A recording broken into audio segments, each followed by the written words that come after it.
if you don't mind. I gotta Go. eat real quick. Hey, go ahead. We'll cover some stuff and then we'll go over it all. We're gonna do this several times. So All right. no, we're early. All right. Okay. Thanks. Mm-hmm. So one other question I have. Shoot. We don't have to I'm not very good with voices. I can just talk normally for my character, right? Yeah. Hopefully. Sam. No, not acceptable. You shall perform, man. I'll do my botch ass Australian accent. Look, man, I took band, not drama. I can't help you out. Yeah. No, man, this is the main thing, one's having fun, that definitely, and if it doesn't move you, then you don't do it. I do my best, and sometimes I'm on, and sometimes it is like, oh my God, I'm actually streaming with this person, someone cut the feed. But no, that is not, you, wherever the wind blows you, man, the main thing is having fun, and we're going to learn, learning the interface, and since you guys are, fairly, new to 5e to some degree, is getting into that. The main thing is your character and playing it as close to as you can to what you envision them being, and part of the request that I had is the backstory and all that is this flaw. I in the channel, I'm not looking for knights in shining armor. It's rejects for a reason, and I try to play off of defaults and have the characters that yourselves are going to make mistakes. And shit's gonna go sideways, and it's supposed to. Okay, I like that. Yeah. And as for the username, I was booting up an updater, so I didn't quite catch what you said. What do you need for that? It's whatever you were gonna. It'll Fantasy Ground will save it, and so it's whatever you want it to be. Your username is tied to your character when you log in, and once you create a character, your username locks that account.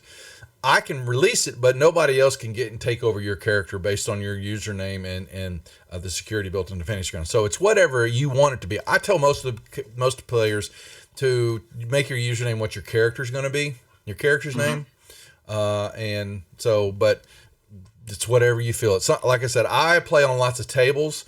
And so I'll have my ID, and then in parentheses next to my ID for everybody, I have the table name of who I'm playing with. So I know when I go to their table, this is my account for them, because I'm not going to remember all the aliases. I'm not going to remember all the IP addresses, things like that. So right. So what's the host address? The alias is I put it in the server in the Discord room. That alias is the server address. Okay. Instead of giving you an IP address, Fantasy Grounds can use an alias that ties back to their setup, and you'll hop right on in. Niblet, quit. What's Niblet? One of my dogs. One of my junkyard dogs. Dogs can be pains in the asses. Here, old man. Lay down.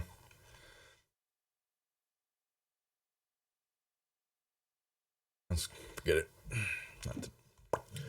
Nib!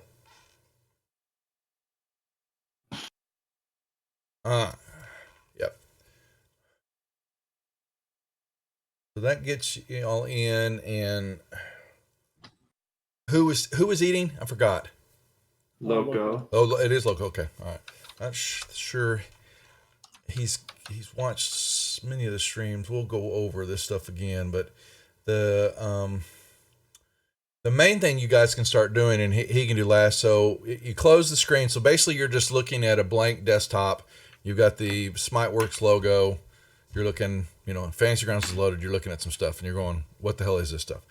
The first thing we need to do is get some books loaded, which take a little time to download based on how fast your internet connection, if you're trying to play wireless and all this kind of fun stuff. So the bottom right-hand corner is an icon that says library. I need you to click on that and open it up. Open. And there isn't going to be a damn thing there. And we got to open up some stuff. Down on the bottom are some tabs. One of them, some buttons. One of them says modules. You'll need to click on that.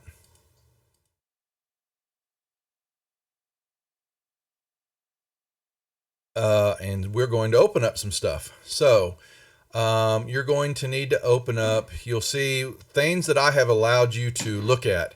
And the tables to open up, you basically see some stuff. There's some books next to them. You're going to need to open up the 5e conditions and effects table.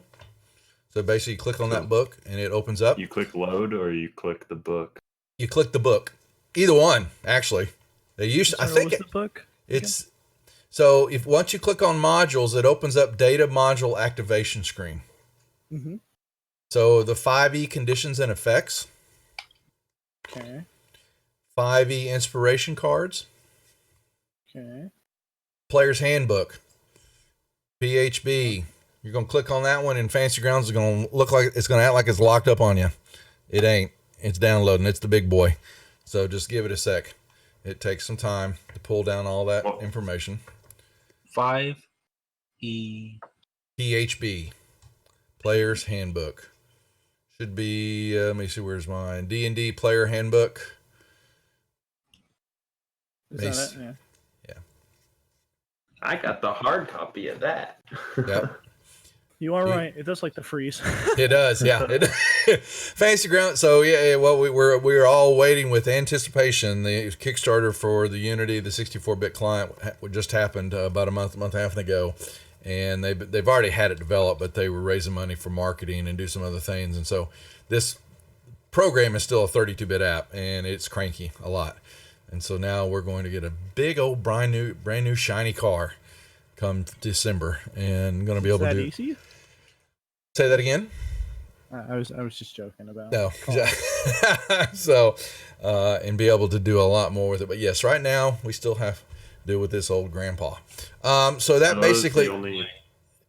Are those the only 3 we need? Nope. We still got some more. You're going to have the elemental evil. No, it's okay. No, ask questions. Stop me. Yeah. I just loaded into the game, and so I'm at the data module activation. Okay. So the conditions and effects. Inspiration cards, the player's handbook, D&D player's handbook, the Sword Coast Adventures Guide, Elemental Evil Player's Companion, and Volos. All right, I'm loading the player's handbook right now. Yeah, player's handbook's going to take a moment, so just click it and then step back. Yeah. You said the Volvo's guide too? Volo's guide. Y'all should only have about half a dozen things opened up. Volo's, player, evil, elemental evil. This is, am I Grim and Perilous Gaming? I should be live, hopefully, if you can hear me. We are, check real quick. It's Matt. Is Matt one of y'all's friends? No. Grim and Perilous. Oh, Matt, what? Is our friend. Oh no, it's Gilesum. What the is? Did you? I know. Okay, okay, I didn't catch that, Matt. Grim and Perilous Gaming. Are we changing names? He used to stream on the channel. He's got his own Twitch channel now. Oh, there you lone wolf. Oh, let's see. Look at everybody. Come on, Giles. We're gonna see each other at Gen Con. Grab a brew. Okay, so back to this. So while we're chatting, yeah, we have a new group of gamers tonight. Like I said, Elemental Evil, the Sword Coast Adventures Guide, Volos, and Player's Handbook are the main ones, because the Goliath is going to need Volos. Okay. Xanathars, I have that. I don't know if we need that one. I may... Just because it came up at the time a little bit before Waterdeep and all that, so I loaded it. You don't need to load it right now. We don't need the map pack. Hell, what the hell's going on here? Take that away. The maps are for me. I heard that, Matt. Nick told me that the other night. So congratulations, man. That is super cool. That's awesome, man. Nicely done. Yes. It gets me all sad when they grow up and they venture off on their own. But yeah, you got yourself a nice niche working there, Matt. I'm very happy for you. We will send all we can that way. Okay, so while those are loading, and just bear with them, and then when that should be it. For the moment, there's a couple other things, but we don't need to open them up until we need them. And then, so once you're done with data activation, you can close that screen, and then you'll be back to your library, and you will see that you have some books to look at, and you can click on those books and then go in and read the content.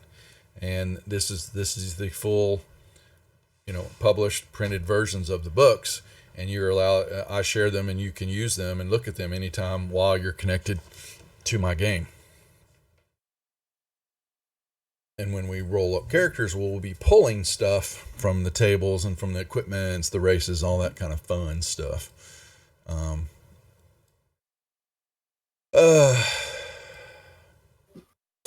Let's see. That gets data activation.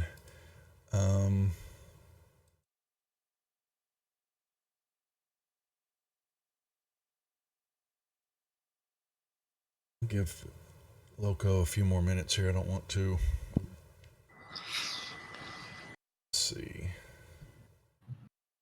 Did my thing say it's a replay? Oh, it's a replay. That's why, Matt, you said that. I've still got my stream elements over here bitching that it's a replay.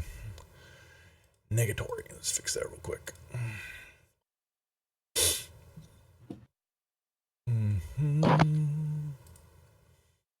That's why.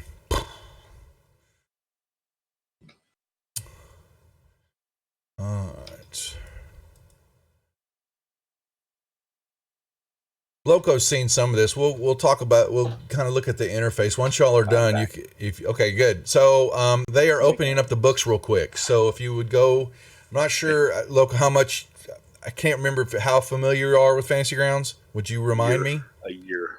Okay, so I've been using it a year. Okay, so go hit your library and go to your data activation, and let me tell you what books to open up. Yes, sir. I'm ready. Yeah, the 5e conditions and effects. The inspiration cards, player's handbook, D&D player's handbook, which is the big boy, and then Sword Coast, Elemental Evil, and Volos.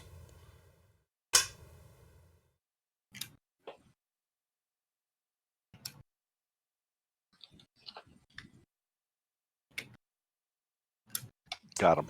Okay, so while those are pulling down, okay, so now we're back to, I was going to say we're going over the, let's go over the interface here a little bit and explain to our new players, who, because I don't remember how much exposure you've had to Fantasy Grounds, so I'm going to assume none at the moment, just to keep it safe. So our desktop here, we've got some stuff on the left-hand side, and we have some buttons on the right-hand side. Left-hand side over here, basically the big box you're looking at is your chat window. And this is basically where I will say, you can type in and put something in, and boom, you speak.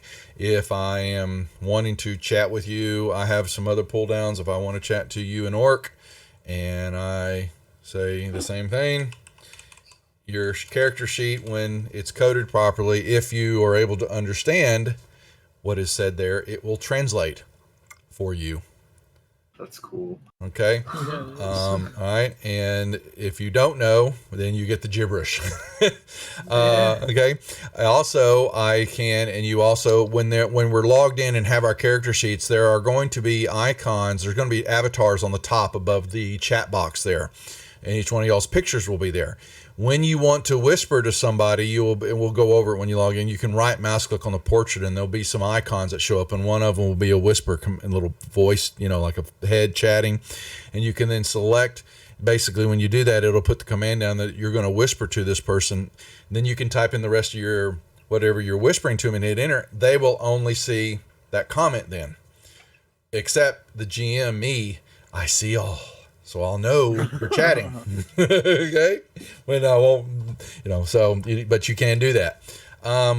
There are most of all the dice rolls, all the things that are unautomated. If I ask you to give me an extra D6 roll, you grab your D6, you drop it into the chat box, and boom. It'll do the roll, and you'll notice that your dice kind of goes back to where it belongs, down there along the bottom. If you pick your dice up, but if you throw your dice somewhere else on the table, you'll notice that it doesn't go back. You don't throw it in the chat box. Okay. So it just disappears. It'll go behind a bunch of windows because fantasy grounds with the windows you have open up, real estate becomes kind of, very important. You can right mouse click on the desktop down there by the dice, and one of the options will say arrange dice. Click on that. It'll bring all your dice back down there and put them in order. Oh yeah, that's nice. Okay. So that just said you've got your dice, your D20, your D12, your 10, 8, 6, and 4. If I ask to throw a percentile die, you can right mouse click on the D10, grab the percentile sign, and then throw the dice. It will grab the 2 dice and throw them for you and give you a percentile roll. Okay.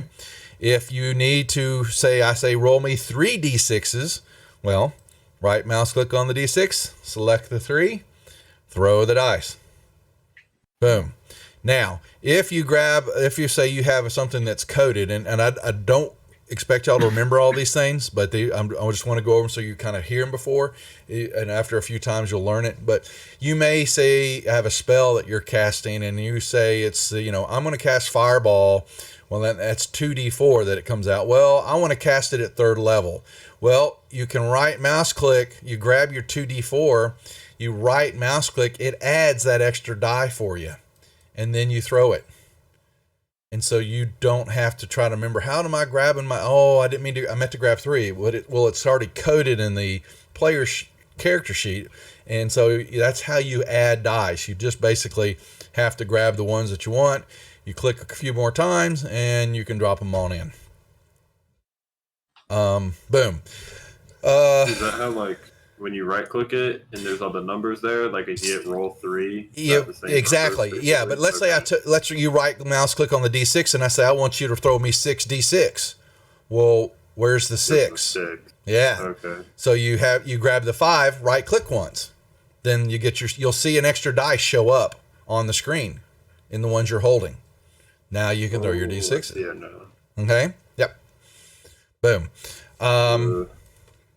Now, what we have down over there also is a lot of times in the pluses and the minuses, the +2, +5s, things like that. That's basically used a lot for me in a lot of the games. It's basically used for cover or an extra shot. And I will say, you're shooting at half cover or quarter cover. I'll say you're going to be at a -2 at the shot. Well, what you will do is you'll go down there, click the -2, so it highlights, then throw your dice. It will then take into account and subtract 2 from the roll for you. I may tell you that you get a +2 on this roll. Don't know, so there's some quick modifiers. If I ask you to throw something at advantage or disadvantage that's not already programmed, that's what those buttons down there are for. If I say, give me an advantage, throw, you click the advantage button, grab your D20, throw it. It'll then throw both D20s and give me the higher of the 2. And you'll see it. It'll put it in green. If it was for advantage, it'll put it in red if it was for disadvantage. Most of the stuff will be coded. You're going to see the power of Fantasy Grounds once we get the characters all put together. A lot of it is already built into the character sheet and the effects. You don't have to worry about it. But there will be sometimes where we'll have a little extra add-on or something that I'll throw a curveball at you or something will come up and I'll say, oh yeah, you can have advantage on this throw. Well, then you just click the button and throw it. If I say you've got a roll that's a modifier of something else, let's say it's a +3, you'll go over to the modifier button and you'll put in a 3 there. You click on that 0, type in 3, you'll see it will change it to a 3. You make your roll. There you go. If I say it's a -3, same thing. Put in a negative, put in the -3, boom. So that's what the modifier kind of rolls with. Don't use it as much, but there are some times when it's applicable. I think that's really it on the side. I was trying to see. Rest of it's mainly commands. From time to time, I may do something and I'll vote or say, is everybody back? We'll take a break and I'll say, is everybody back? And I'll do something like this. And each of you will be prompted to pick you basically click and you can put a check mark or you're not. It's, depending on what we're doing. But that's what you'll see. Some of the commands will be in that chat box. Everything happens in the box. If you try to grab a dice, you throw something and it doesn't go in the box, it doesn't count because it could still roll on the table. But if it doesn't show in there, Fantasy Grounds can't do anything with that result. So everything happens in the chat box. Okay. So with that being said, let's move over to the right side. The big buttons, basically the main ones you're going to get in and out of will be if there's something else in the library. We've already done that. And if there's some extra books and there are a couple of things that may come into play, we'll open them and close them from there. You will have maps and images are there. When I share maps with you, you can go in there and find them, unless I haven't revealed their names. But you'll see some images there that are shared from time to time, and you can find them all there. The main one that I want you to get familiar or you're comfortable using is the notes. You open that up and you have a blank box where you right mouse click in the center, and there's a lot of right mouse clicking functions in Fantasy Grounds that you'll find out, and you can create an item. And when you create that, select create item, it brings up a box. You're going to give it a name, and then in the text area you can type in what your notes are. This is where you are responsible for taking notes for the game, and this is how you do all that. You don't have to keep the piece of paper out. You basically type it here, give it whatever title, whatever you want to name it. You want to keep it to yourself. Don't click the little radial that says public. If you click that, you're sharing that to everybody. So someone may want to be keeping the group notes, fine, then that's what that's for. But if you're doing something just for you or tracking things, this is where you do that. Boom, that's your notes. And then the PC box, we'll go in here in a little bit, and this is where we'll go in here and start creating the PCs and doing our character roll-ups. The little icons, this one's a lot's going on here. The first one, the cross swords, is the combat tracker. When we go into our session 0, and we will do a combat here tonight, this is where everybody's will be listed in here. In how we roll initiative. It'll track who's first, second, third. It'll actually show you when the NPCs or monsters, where their turns are coming up. You see everything happen here. And I don't want to go into too much detail because you actually need to see it in action, but there's a lot happening with this box. Most people I try to tell you is you want to keep the combat tracker open at all times. Because it really will tell you, you got to have it open when you're in combat, but it'll show you things going on. When your friends are poisoned or, affected by something, the effects will be listed there for you to see. It won't be for the NPCs and monsters on it. You won't be able to see any of that. Sorry about that. It's okay. But the tracker is very important for you. The other small icons, there's one that looks like a little eye and 3 little men. That's the party sheet. And there are several things in here. Everybody's character, basically some overall stats. You'll show up here when we roll it all up. Everybody's portrait will be here. It'll show you all your stat scores, some of your, other preferences, other things about your character that are going to be revealed. Inventory will show up here as we start putting stuff in, and I start giving you parcels and things that you find or win. I drop them in here, and then I disperse them to the rest of the group, and you can kind of see who's carrying what to some degree. I don't show everything, but basically anything that's public owned will be in the parcel items. And you guys, I say, well, you found 4 potions of healing. There'll be 4 sitting here.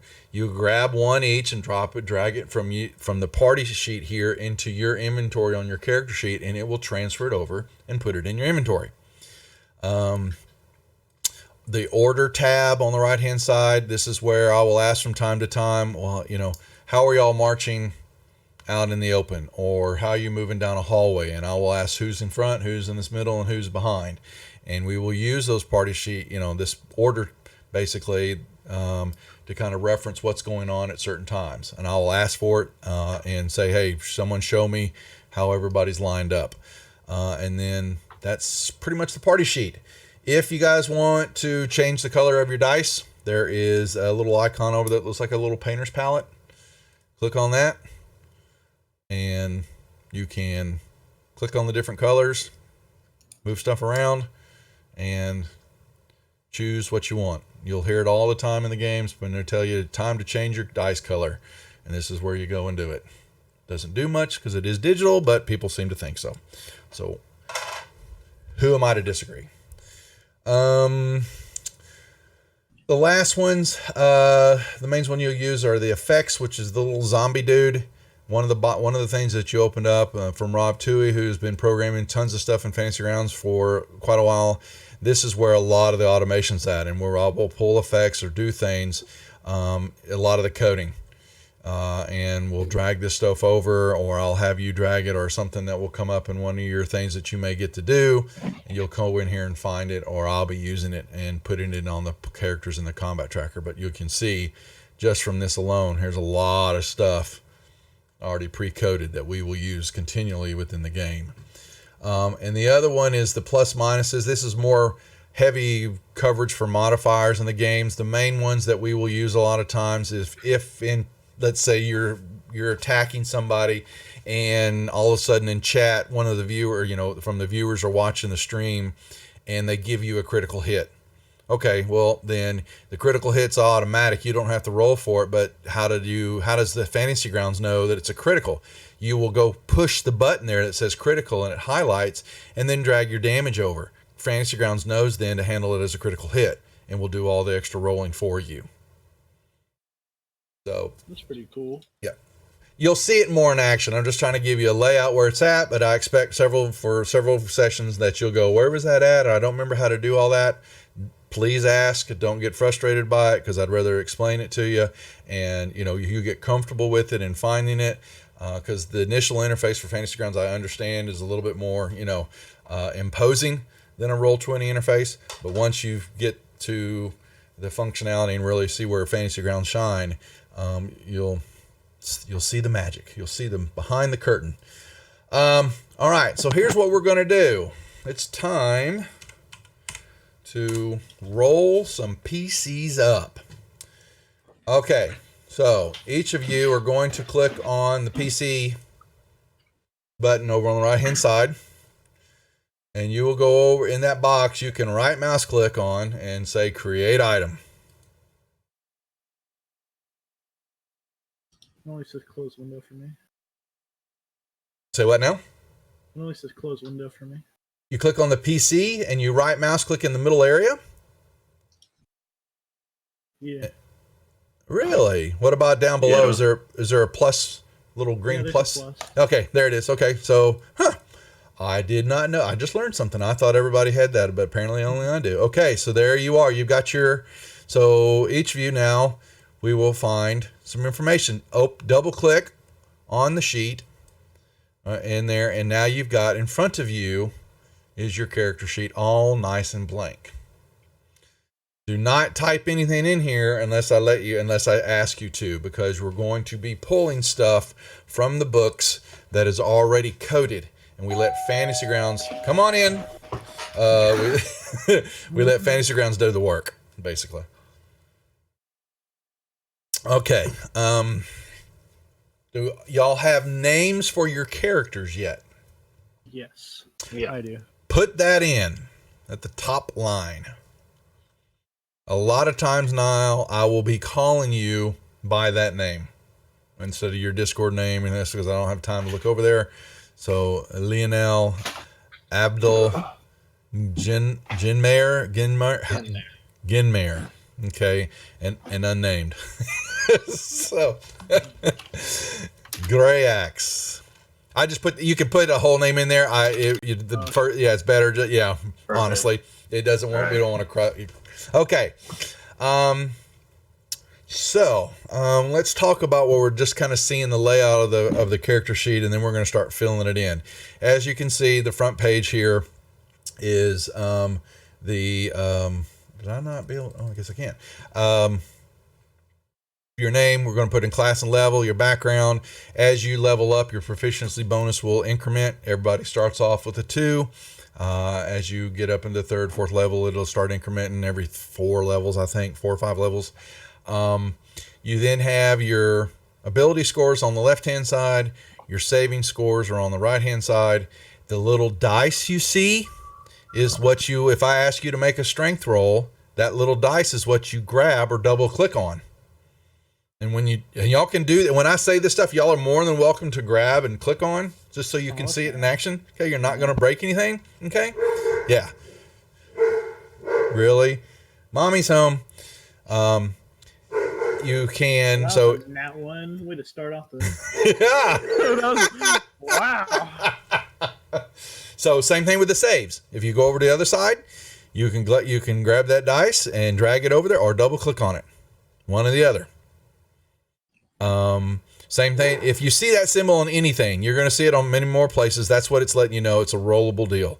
Sometimes you will grab that dice and you'll actually, you can able, when you're doing an attack, we'll show you actually can drop it on the token on the map or on the creature in the combat tracker, or we'll do what's called a control click. Lots of functions to learn here, but basically the dice roll for you. Your initiative is in the middle area. You've got your AC, which will increment based on what we do with your inventory.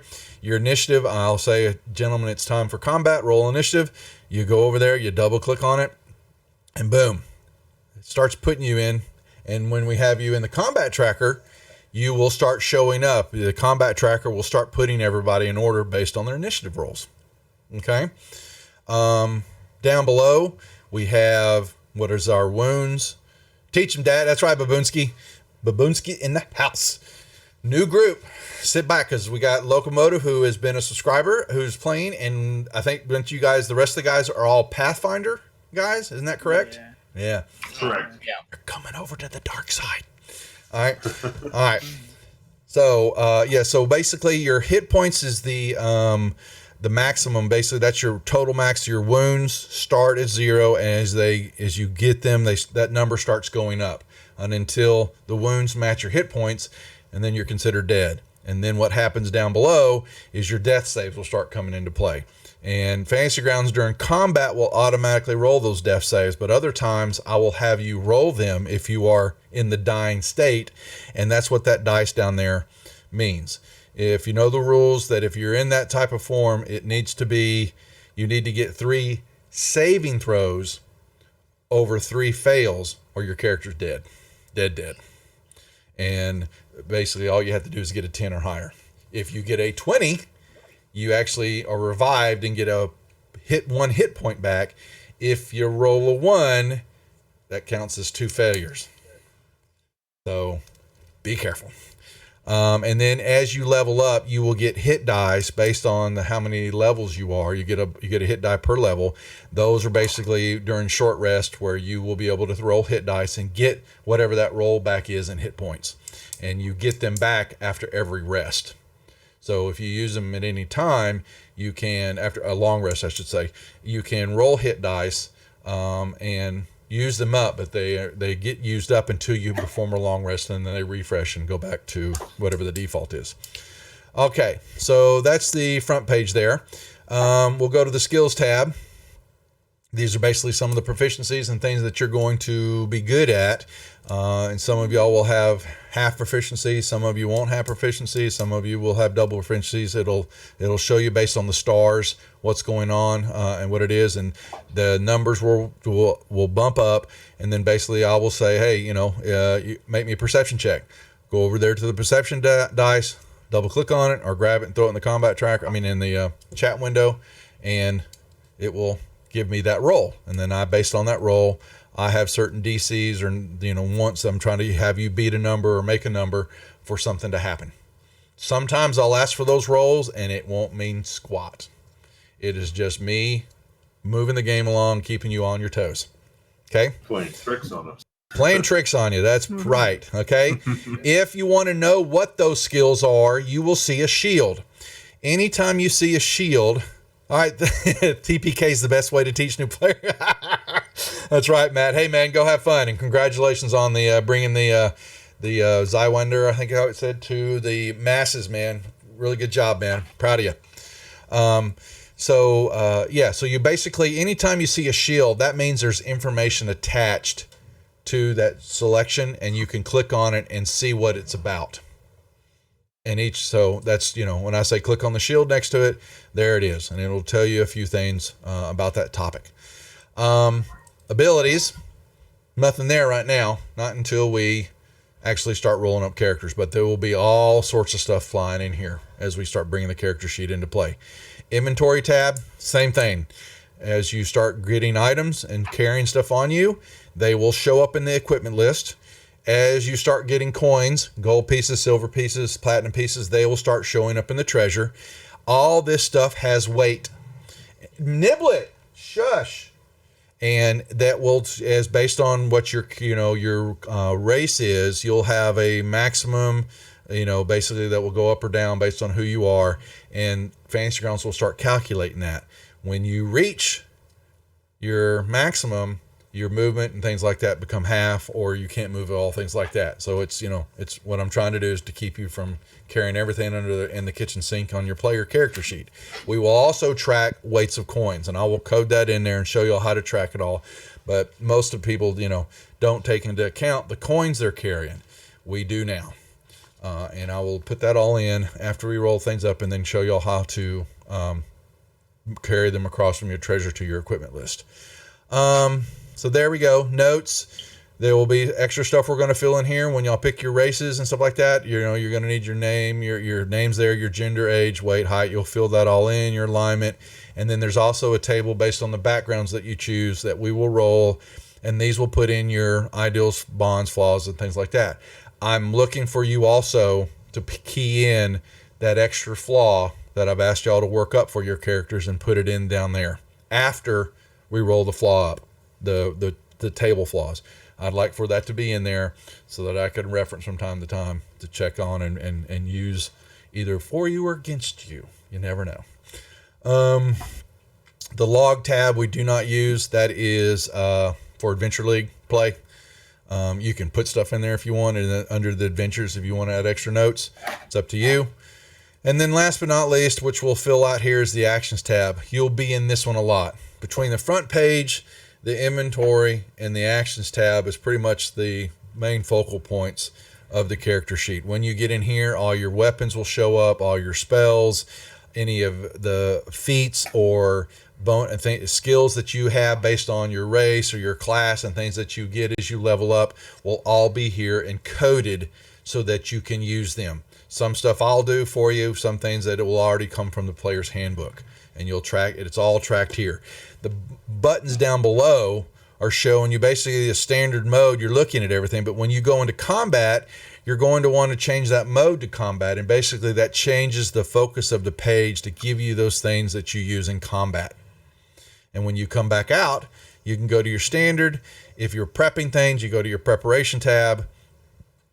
You'll play around with that some, and we'll use that from time to time, and and you'll get used, once you see it in action a few times, you'll understand what's happening. But most of the time, that mode is usually in combat, and that will give you everything that you're going to be using. Okay, that being said, let's roll up some stats. You're going to need to you're going to have your play. You're going to need to put your character sheet. You can move it over kind of close. I'm not sure. If y'all are seeing on one monitor, your space is going to be tight here a little bit. If you've got dual monitors, I can show you how to. If you haven't spanned Fantasy Grounds across dual monitors, you might want to do that because it's helpful. But you're going to want to open up your library and go to your player's hand. Oh my God! I'm shutting my door.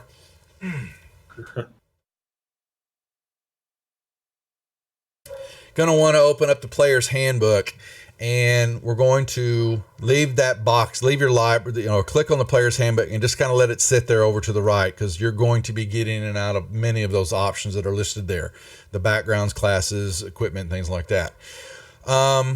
Since we've got we'll just do alphabetical order here. Each of you, we're going to roll up stats.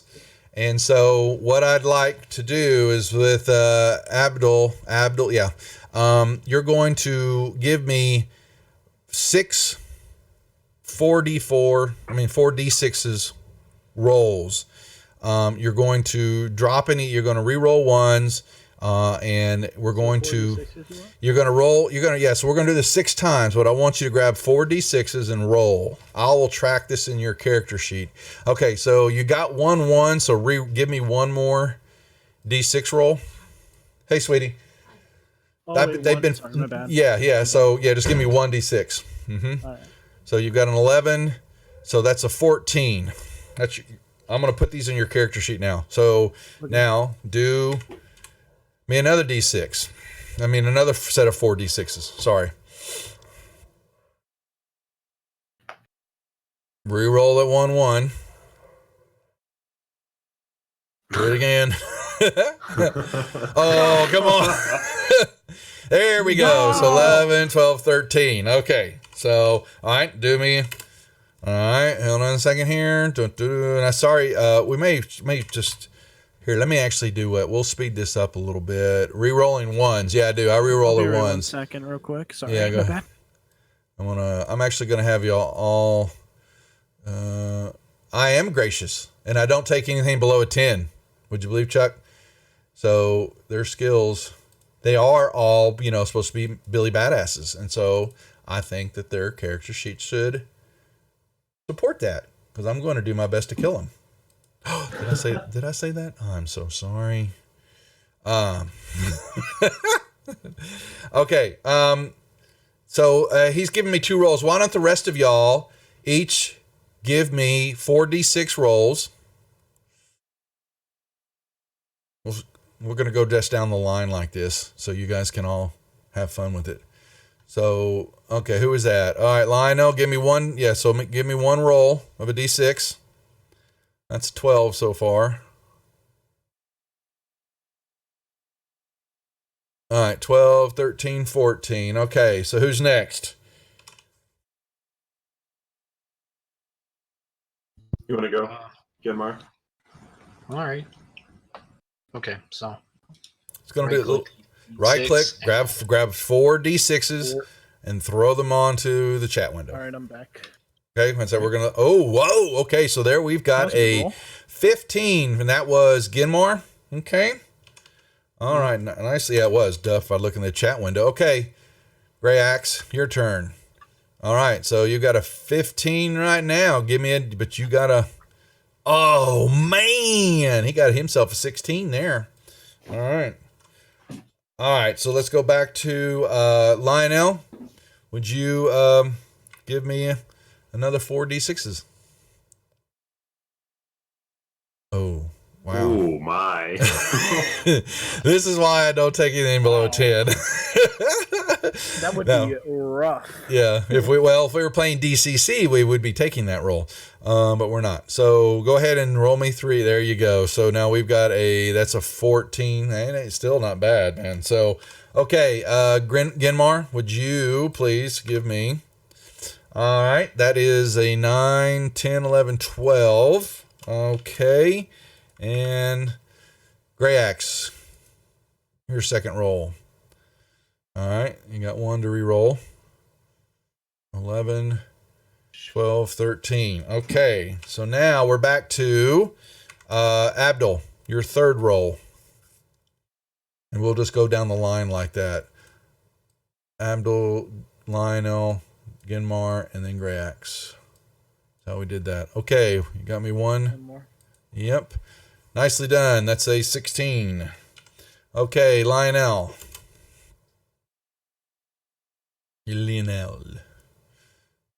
Oh boy, you were just dead set on, man. All right, you. So we've got that's a 9. That'll end up being a 10. All right, Genmar. Let me re-clear here. Okay. Oh man, you guys get these bad rolls out of the way. Yeah. Give me 1 more d6 roll. You had 2 ones there. All right, so hey, there you go. You pulled that out on your backside. That's a 15. All right, Gray Axe, your turn. Got a 10 so far. Give me 1 roll. Shoot, didn't go on the chat box. My bad. Oh. It's okay. Nope. Dang it. All right, so that's 12. All right, back to Abdul.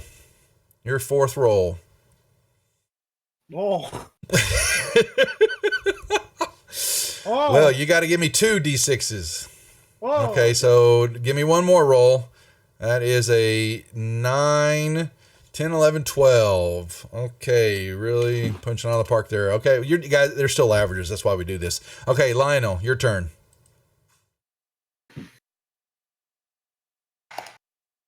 All right. You guys have, that's a lot of, y'all have been the most ones ever. Okay. So that's a 14 for Lionel. Okay. Ginmar, you're next. Got one reroll. 11. That's a 15, right? Yep. For Ginmar. And Grey Axe, your fourth roll. All right, so that's a 14. All right, Abdul, your fifth roll. Oh, yeah. Don't have any ones, please. That's right, Pirate Patty. Welcome to the channel. Well, it's okay. So that's a 6 and 6. It's a 12, right? Okay. We've got Lionel. You're next. Your fifth roll. Wait, what am I hitting here? Ooh. Oh, there's our first 18. Holy moly. All right, Ginmar. Got it. In the middle of character creation here, Pirate Patty. 10. That's a 13 for Ginmar. Okay, Grey Axe, your fifth roll. Hey, at least there's two high ones there, so come on, knock it out of the park. One more one. Give me one more. Okay, so that's a 15. That's not, there you go. Okay. All right, let me clear this out. Our last set of rolls here. Abdul, you're up first. Wow. That's okay. So we've got a 9, 8, 9, 10, 11. All right. Lionel. Oh my god. There's his intelligence. Try two more rolls, please. Okay, there he pulls that one out. Okay, so that's a 9, 10, 11, right? Yeah, it's 11. Okay, see, so it offsets that 18 with some low ones. Okay, Ginmar. All right, so that's a 16. All right, and last roll, Grey Axe. That'll be a 10. All right. So, on your, I recorded them all on the notes tab of your character sheet. If you'll go over there, you'll see the line at the bottom. If you'll leave those numbers there, go ahead. Question? Do I get to re-roll that one? Oh yeah, I'm sorry. Sorry. See, I got all fancy. There you go. So basically, it's an 11 instead. Okay. Nope. Thank you. I'll take it. Yeah, exactly. Okay. So now, like I said, on your character sheet under the notes tab, you will see that down at the bottom, I have your initial rolls, and that is for me to hold on to just for posterity's sake. Now, we're going to use those numbers to put them into Fantasy Grounds, but now you guys have some choices to make. So basically, it's going to be the race that you're wanting to choose, because you're going to, if you open up, you've got your player's handbook and go to your races, and then pull up the shield for that race. So I think we had a Dragonborn, correct? That was going to be playing. So if you click on Dragonborn, you will see this, all the information about Dragonborn. You will go all the way down to the bottom of the box, and that's for each of y'all. And you will see some stuff that's going to happen. That first one, if you've got an ability score increase, it's going to show you that your strength and your charisma are going to get modified. So now you need to take into effect what your numbers are that you've rolled, so you know what boxes to put them in. Does that make sense, what I'm asking? Yes. Mm-hmm. And I'm sure y'all know, but I just want to make sure I'm clearing that. So based on what you know that's going to happen with your ability score increase, you're going to go over to the abilities tab, the ability boxes on your character sheet, and you're going to fill in the base numbers, not the increases. We'll let Fantasy Grounds do that. But you're going to take those 6 numbers and you need to type them in any order. They're not based on how you rolled out. You may mix them however you want them, and put those numbers into the ability boxes for me. Manually type them in. You just click on the 10 and type in the number that you want to change. So I'm guessing Goliath would be in Volo's guide? It is, correct. Okay. I think everybody else should be in the player's handbook, there were some slight modifications, I think, to dwarves or gnomes, I think, in one of the other ones, and Sword Coast or whatever. There are spells, really. There were, like Elemental Evil is definitely all about spells. There were several that were added into the game. But yeah, Volos was half open for our Goliath. Okay. What do we have? A Goliath, a Dragonborn, High Elf, and... I'm sorry, what do we do with the ability score increase? Okay, you don't yet. We're going to let Fantasy Grounds. You're going to see what happens. I want you to put your base raw numbers in the boxes where you want them, knowing that you're going to get some increases. Yeah. Okay? Don't factor in the ability score increases yourself yet.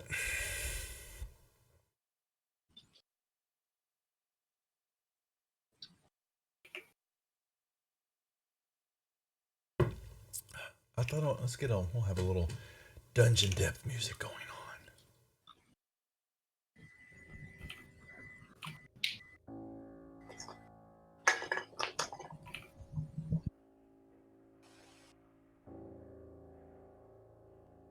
on. I was trying to see. I apologize. I can't really show. I've got the Fantasy Grounds open up showing the blank screen. Sorry, folks. We'll have something in a moment. Did I hear you say Pirate Patty earlier? Pirate Patty is watching. Is that someone that y'all know? Yes.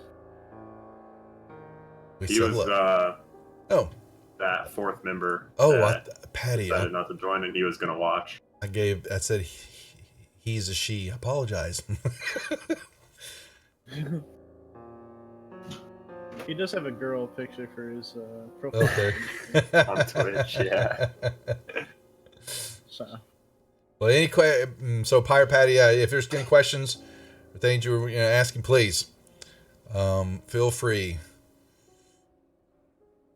Love for you to join, but you may be more than free to watch. And as you're watching, you get experience on the channel, and that'll allow you to affect the game. That's not fun. Please don't hurt us. Don't take revenge. It will be for him. I was gonna say, we know what he's gonna do. Yeah. So we have store items. Actually, I think I need to actually turn this store on real quick. Let me go over while you guys are putting in all your numbers in. Let me know here. See here, we use our first vote. When you were done, put me a check mark in there with that you've done with your stats. I actually need to turn on all the store items for our game, even though we're really probably not going to use them tonight, but I'd like to, anybody that's new to the channel, like Pirate Patty, to be able to see this is some of the stuff that we allow some viewers to do, and then subscribers to the channels get some extra boons based on since they're given to the channel, they get the extra things that they can use in the game to affect.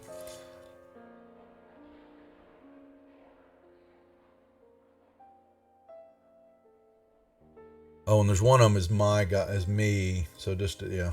So, okay. So we now have base stats in for you're going to now in the races, grab your race, the shield that's next to your race in the book, drag that shield and drop it onto the race area, the line that's in Fantasy Grounds, and watch it do its thing.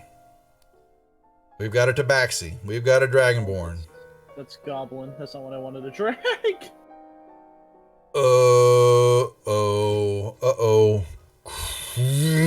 Okay, we got to. That's an issue. Hold on. Yeah, you got to be careful of that. We just need to recreate your. Now, what we're gonna do is we can just recreate it. Recreate your sheet. Go here. I just go back to your character selection. And I put a blank one there. And grab it. And we'll. Sorry, what's happening? I dragged the wrong one. He grabbed it wrong. Yeah. So open that up, and then your numbers. Yeah, I'll put that back in real quick. My bad. No, it's okay. There you go. I'm actually going to copy those.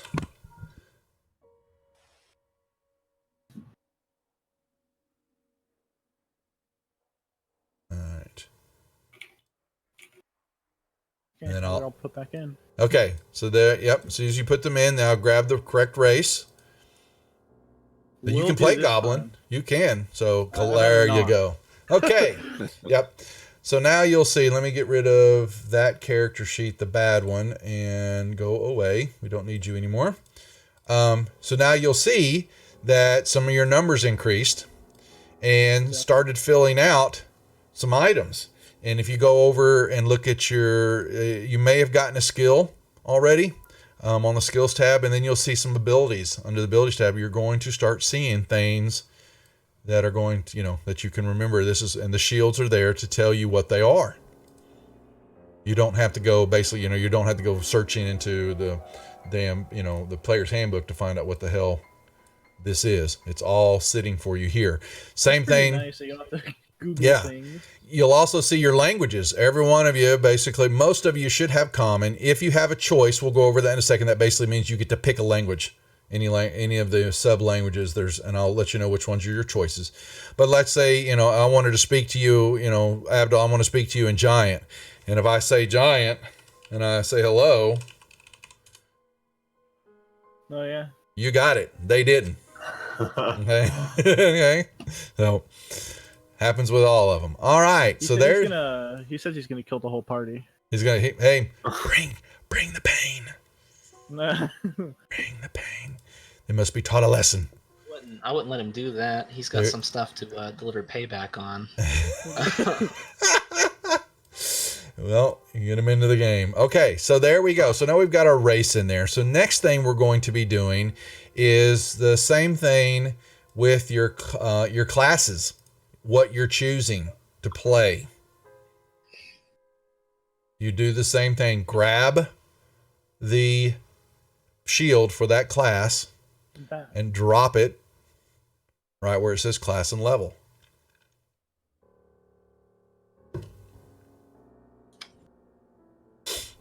Paladin is here. Ranger, Barbarian, and I believe, Genmar, you were playing a cleric. Was that correct? Yep. Okay. We've got some healing, and we've got some bashing, and some shooting. Okay. All right. So now that's going to be your level. Now so one thing we'll want to clear. You'll see also several things when you're looking at fantasy grounds. You'll see the magnifying glass show up. Click on that. That's going to bring up another box. That's what that magnifying glass means. When we level up, you don't touch anything in here. You let Fantasy Grounds do that. Basically, the shield, don't do it right now, but and we'll go over this when you'll get your level. When you level, you're going to grab that shield that's over on the far right across the class line, and you drag that and drop it right back down on top of the word Barbarian, whatever your class is. Fantasy Grounds knows that's a level up and will then start adding in all the next features and all that for the second level. When you do it for the third level, it'll add it all in for you. Okay. That's so pretty cool. yeah, you don't, only thing you're going to touch here is the next level. Every one of y'all should have a 0 sitting there. Y'all can change that number to 300 because that's your first level. Okay. That you do type in 309. No, maybe For 9. next level? Yeah, for where it says 0 for next level, you'll change that to, I think that's 300. I haven't played one in a while. Oh my gosh. I think I would remember that. So, but it's just an indicator for y'all so y'all can see how close you are to leveling up. It doesn't, I can make that whatever number I want it to be, but it's for y'all, and I will ask y'all each time you level up, here's the next number that you need to change that to. But Fantasy Grounds will track all this. When y'all have encounters and I give y'all the XP for a fight, I will put that into my box over here on the party sheet, award that XP, it calculates it for y'all and will show you what that XP is there. When you reach 300, boom, we know it's time to level up, and we will go do a leveling up after we're off camera and go through all the pick, because there'll be several of you will get things you'll get to choose. Fantasy Grounds is going to pop those up. If it didn't, some of y'all should have had pop-ups when y'all dragged y'all's yeah. See, and that's how Fantasy Grounds is telling you that you need to choose something, your abilities and things like that. Okay. Two skills. Yeah, it would have tell you that. Okay. So, so that's what's going on there. We're going to do the same thing with the background. So all of you, the player's handbook, there are some backgrounds also in the Sword Coast Adventures Guide. I don't think Volos has any, but let me check real quick. Do we select our skills that we want to be proficient in? If it asked you, Yeah. yes. When Fantasy Grounds asks you those, you choose. Correct. And it will then, when you go to the skills tab, you will see a star next to those that you're proficient in. Yeah. Pretty cool. Okay. So, Volos does not have any background. So basically, your backgrounds are going to be in the player's handbook and in the Sword Coast Adventures Guide. Read the ones you want. It will also go down to the bottom of them, and it will show you, some extra stuff. You're going to get some, you'll all probably will get some extra skills. If you already have a skill that you've chosen that you get from your, you can double up. You can either choose to be double proficient in it, or you can have one of your choice.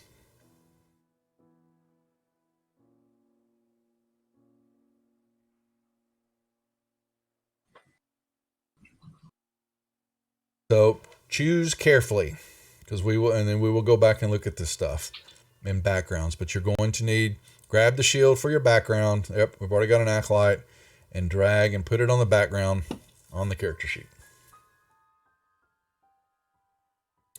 It's riveting television, folks that are watching, but we'll get there. Yeah, Josh, I saw your text tomorrow night. Sorry. Yeah, this is a new group. So tomorrow night, we're actually, the stream and the game will actually be on the Wizards channel. I'm actually bringing programming over there tomorrow night, and that'll be our first true D&D session on the Wizards of the Couch channel. So, but we'll play it in my Discord server for voice and for video. Actually, video will be Zoom. We're going to be zooming it. So I will send that information over later on. Sorry I gave you that scare, dude. I forgot to tell you that we're running a new session tonight for these gentlemen, these fine gentlemen that want to get beat up. All right, have we got it? Well, damn, they're good. Okay. So you're going to click on that shield. Go ahead. Ask away. I already had athletics, Mm-hmm.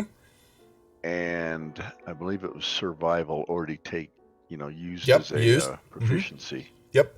So if you will go either on your race, was it race that gets the, is it race or no, it's class. Hold on a second. Your class would have given you some other choices. You may choose from them. Or go double.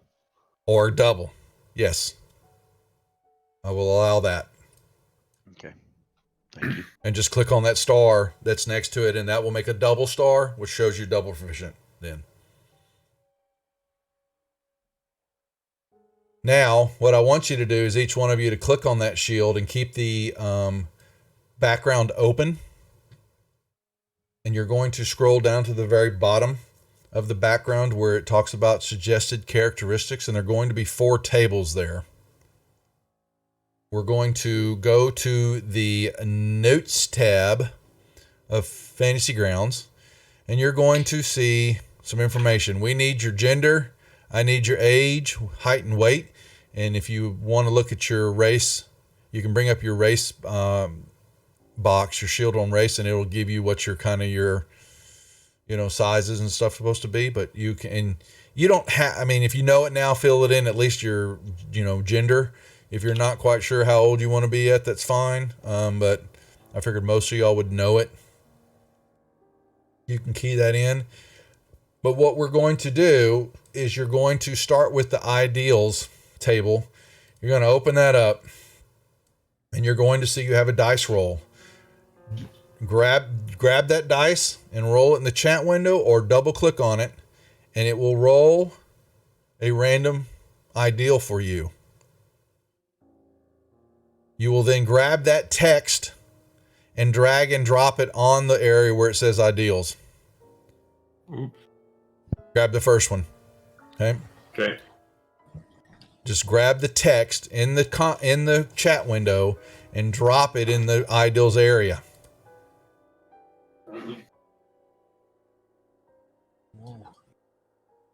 Okay? Then do it the same thing for your bonds, your flaws, and your ideals. Close the table, grab the next one. The flaws is the ones like I said, I'm really going to be playing off of and expecting you to adhere to. RP out. Plus the really bad one too that you all have. So just doing basically for personal training stuff like that and all of them. Mm-hmm. Yep. Okay.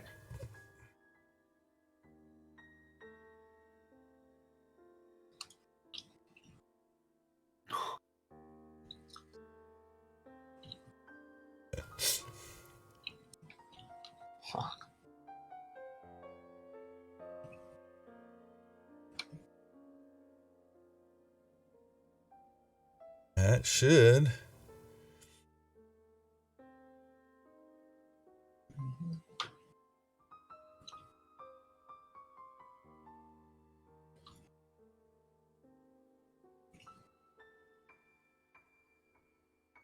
So we have almost everybody. Lionel and Grey Axe. I got 2 left, it looks like. Mine should be done. Okay. I don't And so we put in our age and stuff like that if we want. So Lionel and Grey Axe, I see you've got 3. I don't see. Let me see, which are they in the right order? Let me see here a second. Stage. Personality trait was. Oh, I didn't do personality. Yeah, that's what I was like looking. Okay. I thought, yeah. Nope. And same thing for Lionel. Same thing for you. So for our background, There we if we go. were supposed to get equipment, but you didn't register and give it, what do we do? We will. You're going to be picking some stuff. That we pull. That's manual. We'll be going over that in a second. Yeah. Mm-hmm. Yep. Okay. Bingo. Everybody has got theirs in your alignment too. If you don't know that, I can show you where to look it up. For Does that have alignment to- or class or races wise, or Say that again now. for alignment we go to a race and then look at that because it has an alignment tab on it. It should. Yeah. Yeah. Yep. It doesn't have to match your ideal with the parenthesis one, correct? No, it does not. Okay. No, but they could conflict with each other. Most certainly. Yeah. It's kind of Yeah. it's kind of funny because mine's neutral and that just pushes me toward neutrality. So that works, I guess. Yep. You'll figure it out as we go along here. This is gonna suck. No, it doesn't. It is a opportunity to learn. So what will happen? So here's how this plays out with my games, and it's something that I've kind of newly invoked and have been trying out. You each start off. You've got 1 point of inspiration, and if you on the top of on the character sheet at the very top on each page, you will see that little spot that says inspiration, INSP.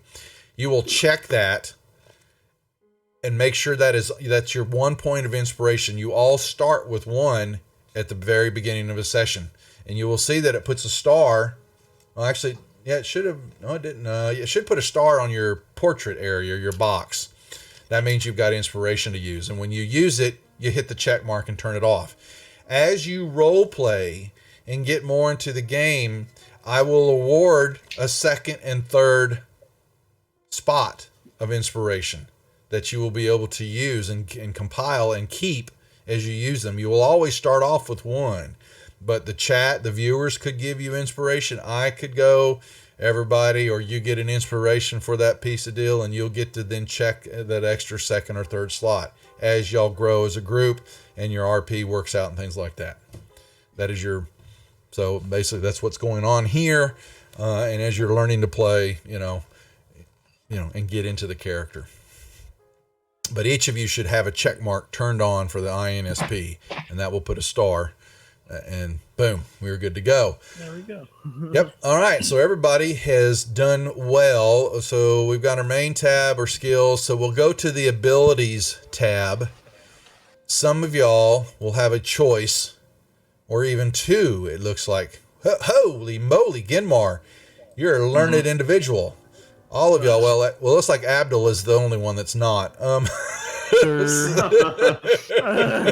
Okay, so you've got a choice of languages. So here's how that plays out. If you go to your player's handbook, if you'll open up the reference manual, comes up blank. Down below, type in LANG in the search area, and you will see it start pulling some stuff. And down about halfway down there, there's a selection that says languages. You can then look. The standard languages are your choices. You may turn in 2. So some of y'all have 2. Well, actually, all 3 of y'all do. So if you want to turn in 2, for 1, you can learn an exotic. The Dragonborn's already got it because he's draconic. So, but the other ones of y'all, so like Lionel, you've got 2 choices. You can either pick 2 regulars or you can pick 1 exotic for 2. Okay. Basically what I'm saying there. Grey Axe, you've got either 1 more exotic or you can choose 2 regulars. And Ginmar, you got the best of both worlds. You can still choose 1 and then choose 2 or choose all 3. Basically what you do is you'll change out, exactly what it says in the language column, you will change choice to what that language is, and then right mouse click in there under languages and create another item, and then fill in that choice with what you want.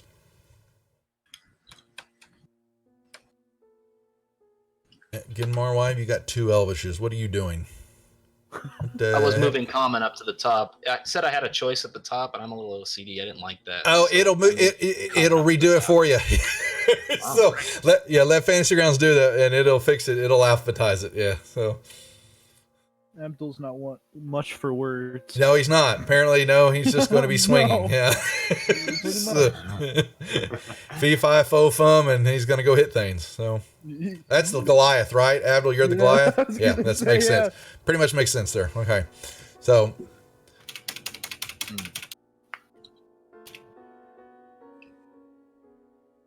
I'm liking. Look at all this. All right, so while you guys are choosing your languages, that's good there. Let me know if you decide to take an exotic, just so I know what I'm playing with. If not, we'll have all your standards pretty much covered, it looks like.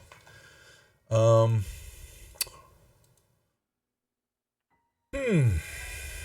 got log actions. Okay, so I think it's going to be inventory time. Yeah. All right, once you guys have got your language, we'll give them a few more, but no rush, but excuse me. it's quite all right. Oh, this is a hard choice. That it is.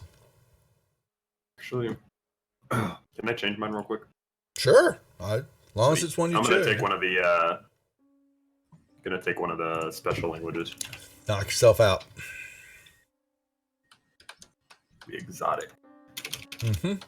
Just right click in, delete on the items. You can just exactly, or you can type over it and put the 1 in. Yeah, it just has to be spelled the same way there, so that when I use it in Fantasy Grounds, it'll translate properly. That's the main thing. Yeah. Is capital included? Like exact same spelling? I believe so. Mm-hmm. Okay. Ginmar is perplexed, apparently. I am. It's a hard choice. Speaks 3 different type of Elven. I think I'll just take two regular. Okay. So There are no wrong answers. Edit list down at the bottom and add another to language. Yeah, or you can right mouse click in there. You should be able to right mouse click, and there'll be an option down at the 6 o'clock position that says create. Got it. Yeah. Do you need to know the special language I took, or? Yeah, you need to add it in. So I did. Oh, okay. So I thought you're missing one. Didn't you have? I had 2. That's right. You took but I never took mind. an exotic. That's fine. That's all I need to know. So you'll be able to. Let me see what that is. Okay. Interesting.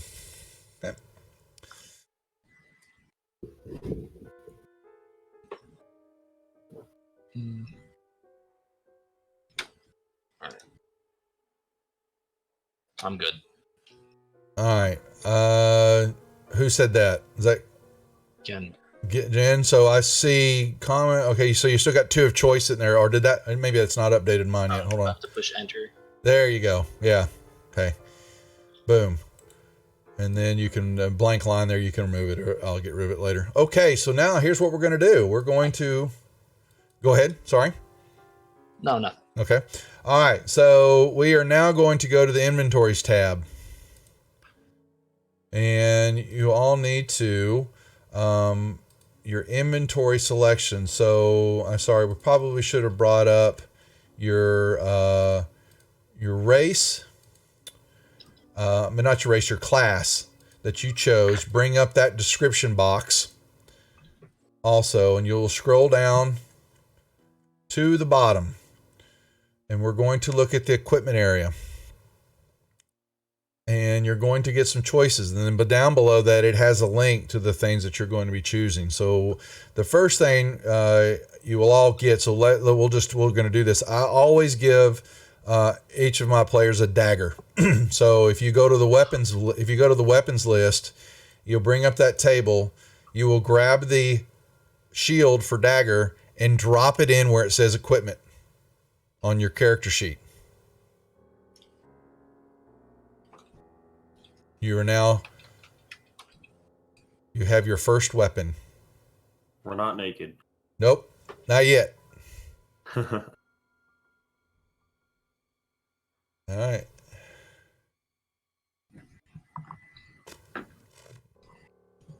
You got it again?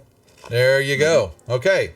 Now, if you will look, you can keep that table open, but you're going to show now in the equipment, you're going to be some choices. So you will look, and so like the paladin, it says you have a martial weapon and a shield or 2 martial weapons. So basically you scroll in the weapons table down to the bottom where it says martial weapons, and you may choose any of those, even from the melee and the ranged, or you can choose a martial weapon and then grab the shield, which shield will be in the armor area, so don't worry about it yet, but you need to make it, you get A or B. All of y'all can look at that in the first choice and start going down the list there. The next one shows, like for you, it'll say 5 javelins or simple melee weapon. If you want 5 javelins, grab the javelin, drag it over, and then where it says the 1, you change that 1 to 5.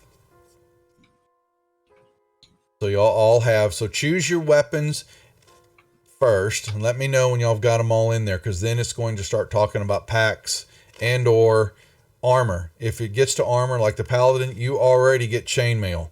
So you can go to the armor list and grab chainmail and drop it in your inventory. And you said when it says any simple weapon, I can choose ranged weapons as well? But it says no. There it says simple melee. So it has to be a melee. Okay? Yep. All right. Well, I know how to fix that. A ranger doesn't get a ranged weapon? Should. Hold on. Let me see. Where's your... scale mail, leather armor, 2 short swords. There's 2 simple melee at the very bottom, right? Look, the last option. Oh, sorry. Pretty certain was there. So just make sure you all look, get through those lists there, and let's just get the weapons and the armor out of the way. So when it says armored, is it just like armor you're proficient with, or it's going to be, so it'll tell you right now who's asking that question? Is that Abdul? Is that you? Yeah, right. Abdul. Okay, so you have as a barbarian. Oh boy, yeah, you've got your natural unarmored defense, but let me see. You don't have any to start off with. So cool. Yeah, because you basically, with the barbarian, you've got your unarmored defense, which starts off, I think, as a 13 and goes up from there. So right now, you're just going to have some simple clothes on. Fair enough. Okay. Yeah.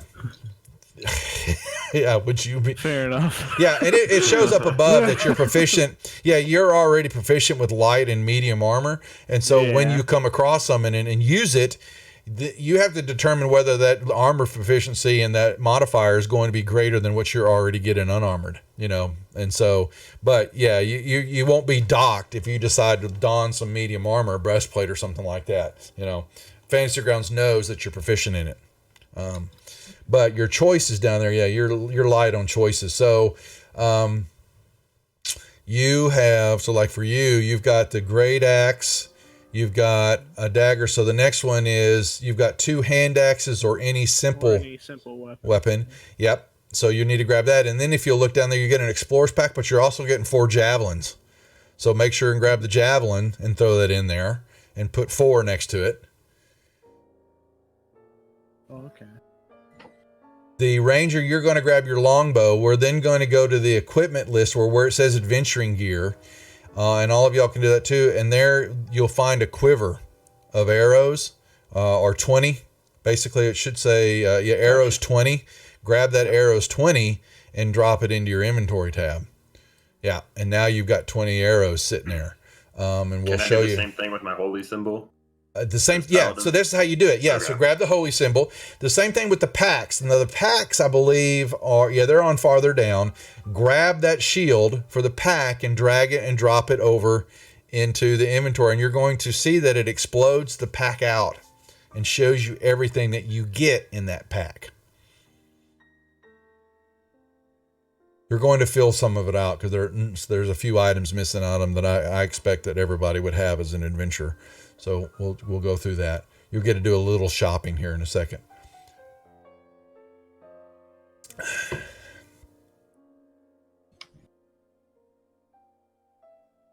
Now, what you'll also do when you've got that, if you've gone through them and don't have any questions, you'll then open up your background, scroll down, and there's going to be some more items that you get based on your background. And drag those over from the adventuring gear and drop them into your equipment list.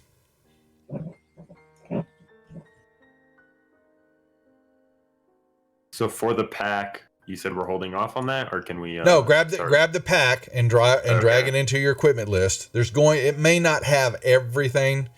Depending on the pack, like the ranger, I think I showed, he gets a dungeon. Well, you get the dungeoneer or the explorers. There's slight differences between the two. I think one's got pittance and one doesn't.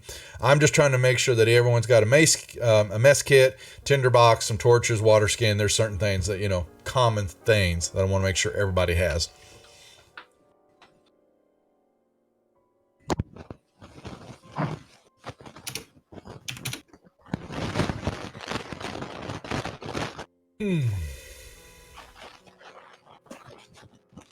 And I think Guys, kits at.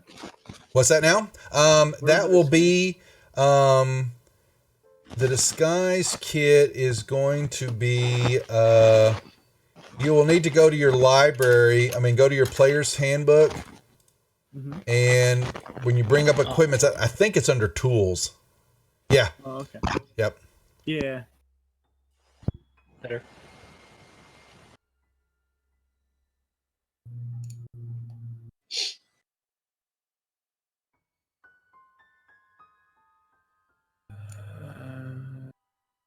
Musical instrument.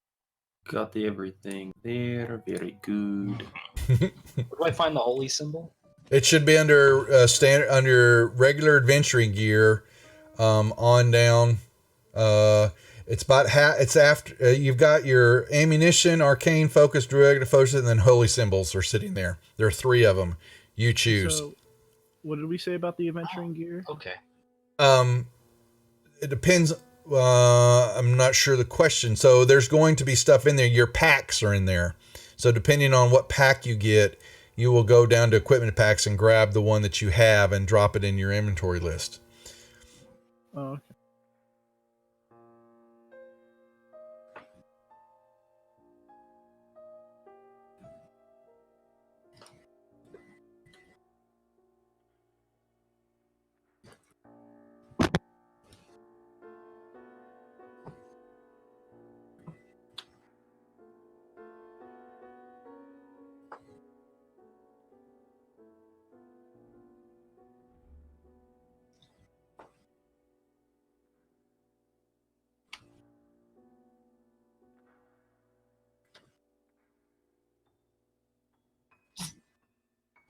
Ooh.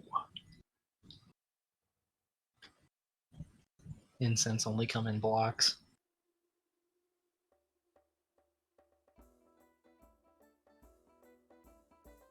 Good. I don't remember. Yeah, I can't find prayer book. And Just grab a book. Just grab a book and drag it over, and then put prayer in front of it. You can change the name of it. Okay. I'll be right back. Okay. What would I do for small knife? There should be a little knife in the adventuring gear. Just a knife small. Oh, there it is. Mm-hmm. And then I didn't find a quill in there either. Should be. There's just quiver, unless it's. Go down. Hold on. Pen. Where is it? 1 second. I know there is a quill. P? I'm looking real quick. Ink pen. Is that what it would be Ink counted pen. as? Yeah, you can do that. Yeah. Okay. Yeah. Now, Abdul, you're going crazy over here. What have you got? You got. Why do you have 2 disguise kits? You're going crazy. Abdul, the Goliath is already causing problems. I'll clean it up. Don't sweat it. So, because like you get only if it really only gives you 5 rations, you're going to get 10.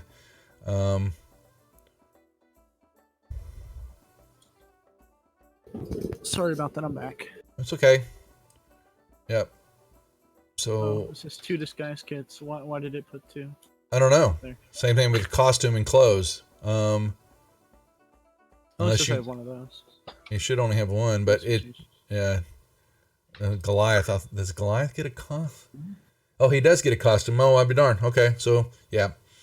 So some of the stuff like, yours is a favor from an admirer, love letter, lock of hair. You can just grab something small, glass, something that weighs very little, and change its name. Like a little bitty bell or something like that, so that, and, then change it to whatever that little favor would be. Some of this stuff will not be there, but we just grab something to it similar in weight, what you think it would be, drag it over and change the name. That wasn't directed toward me, was it? Yeah, it was directed to all of you.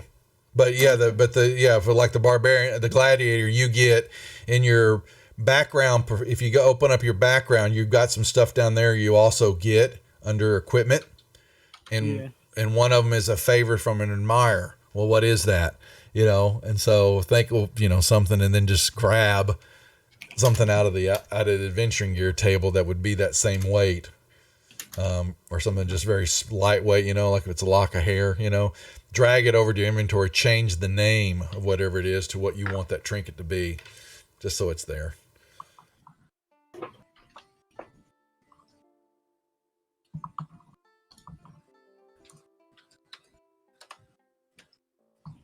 Lionel, what about you? Are you pulling stuff yet?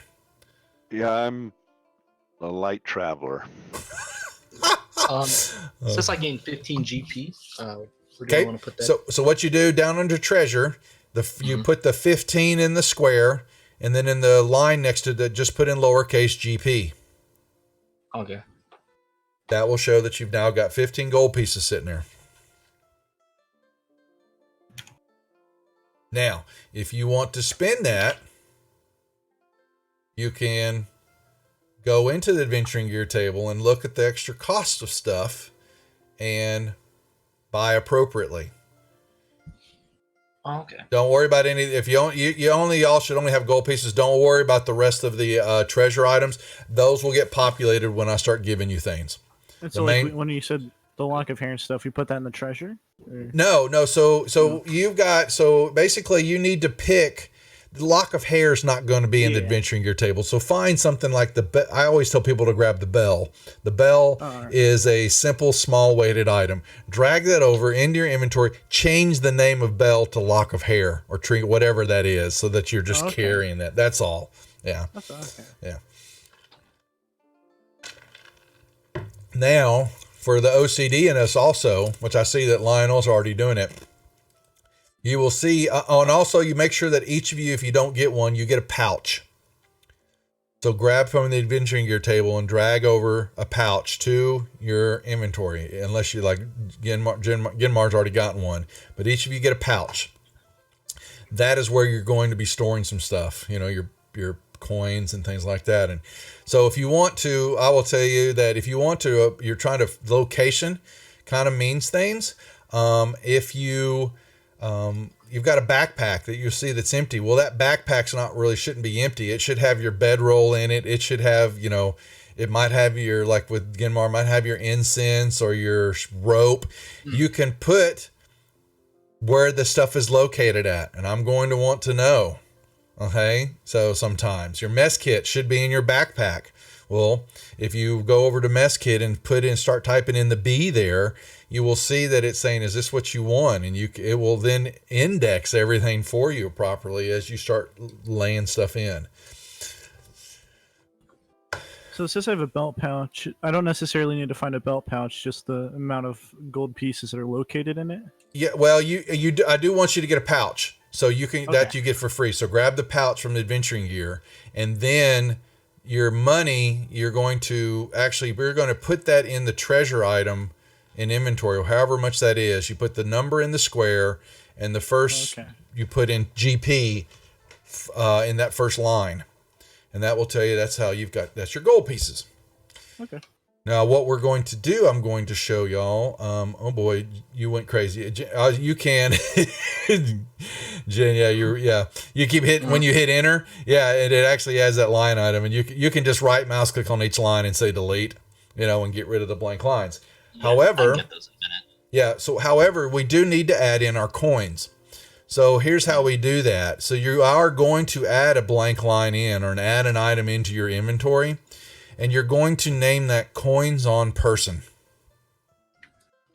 You're going to give it a weight of 0.02. Then the amount, the one, you're going to change to how many ever gold pieces you're carrying right now. So if you've got 15 coins on you, that should be 15. As you accumulate coins, silver, copper, gold, I'm going to ask you from time to time to total all those up, and then change your coin on person to whatever that total is. You will also have the ability, though, when you're in town, if you want to, if you're a gambler like me and I say I want to color up my coins, you can trade in 10 silver pieces for a single gold piece. You can make that math. I just need to be alerted when it's going to happen, and we can go to the banker and you can do your trade out, and so you can get rid of, let's say you've got 1,000 copper pieces. Well, I ain't going to carry those all around. They're a bunch of pennies, so I'm going to turn them in for, what is it? That's 100 silver, whatever it may be. So, but we are going to track your coins, and that's how we do it, by coins on person. And you put those in your pouch. You put them in your pouch. Yeah, that's what I think. Yeah. You're going to get healing potions. Oh, yeah. So all of you can go to the adventuring gear table and go down and grab a potion of healing. It's potion of healing. Grab and drag that to your inventory. Put that in the pouch also. At least that's where I like to keep it. Okay, line. Oh, yeah. He's even got them on what hip and what hand. Very nice, hasn't it? Very nice, Lionel. So don't forget, you open up your Lionel. Open up your Outlander. Yeah, your background Outlander. Go down to equipment. You've got some more equipment to put in on you.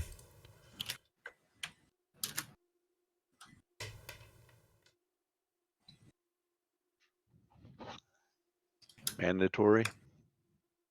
So under your background, your Outlander. I'm just saying, is it mandatory? No, not if you don't want it. I want him to travel light. Okay, no, that's your call. Not a problem. Okay. Now you can have it and then go sell it if you want the money. This one just cares nothing for money. Oh. Won't you guys remember he said that? Remember. Duly noted. I'm going to add it to the notes. Okay, so I think we're getting there. So I just made a note. How do you delete something from your inventory? Right mouse click on it, and there should be an option to remove item. Yeah. Okay. The skull and crossbone. Good to know now. Yeah. Yep. Okay. So let's see. Coin. Okay. So no treasure for Lionel yet. Well, you did get the ranger did get some money. Or you're saying you don't care for money? Is that what I'm hearing there, Lionel? It's kind of hard to be stealthy when you have coins It's jingling true. around in a pouch. Well, your companion, someone surely would want to hold that coin for you. Okay, you know. I mean, if you're giving out for free now. It's acceptable with the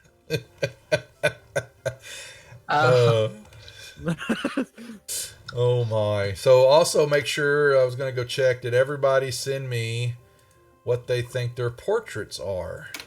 Yeah. Yes. Do you want me to cut it? You want me to cut it a bit, or are you gonna handle that? I'll cut it. Yeah. So like Sharp Bay, yours is, that should work. I think that's maybe a little dark, but I'll work on it.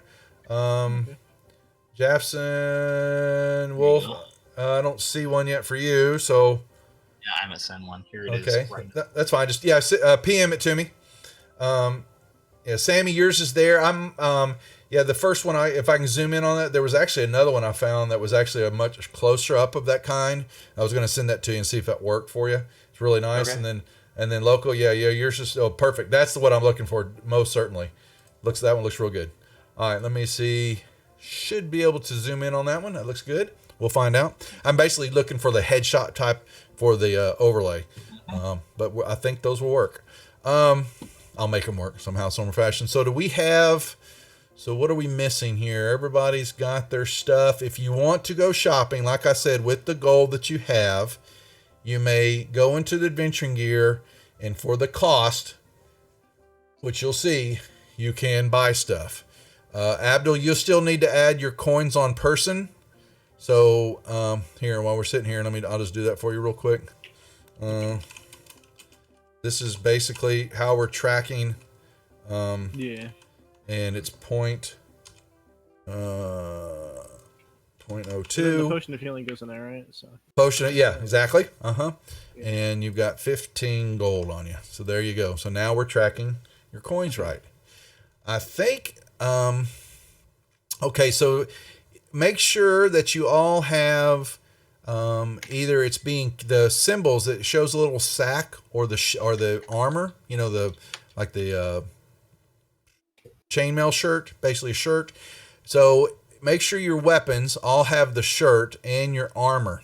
If you have armor, have the shirt. The rest of them should have the bag, show that you're carrying it. Because that shows is if you go over to your actions tab now, you're going to see all your weapons listed there. If you've got ammo.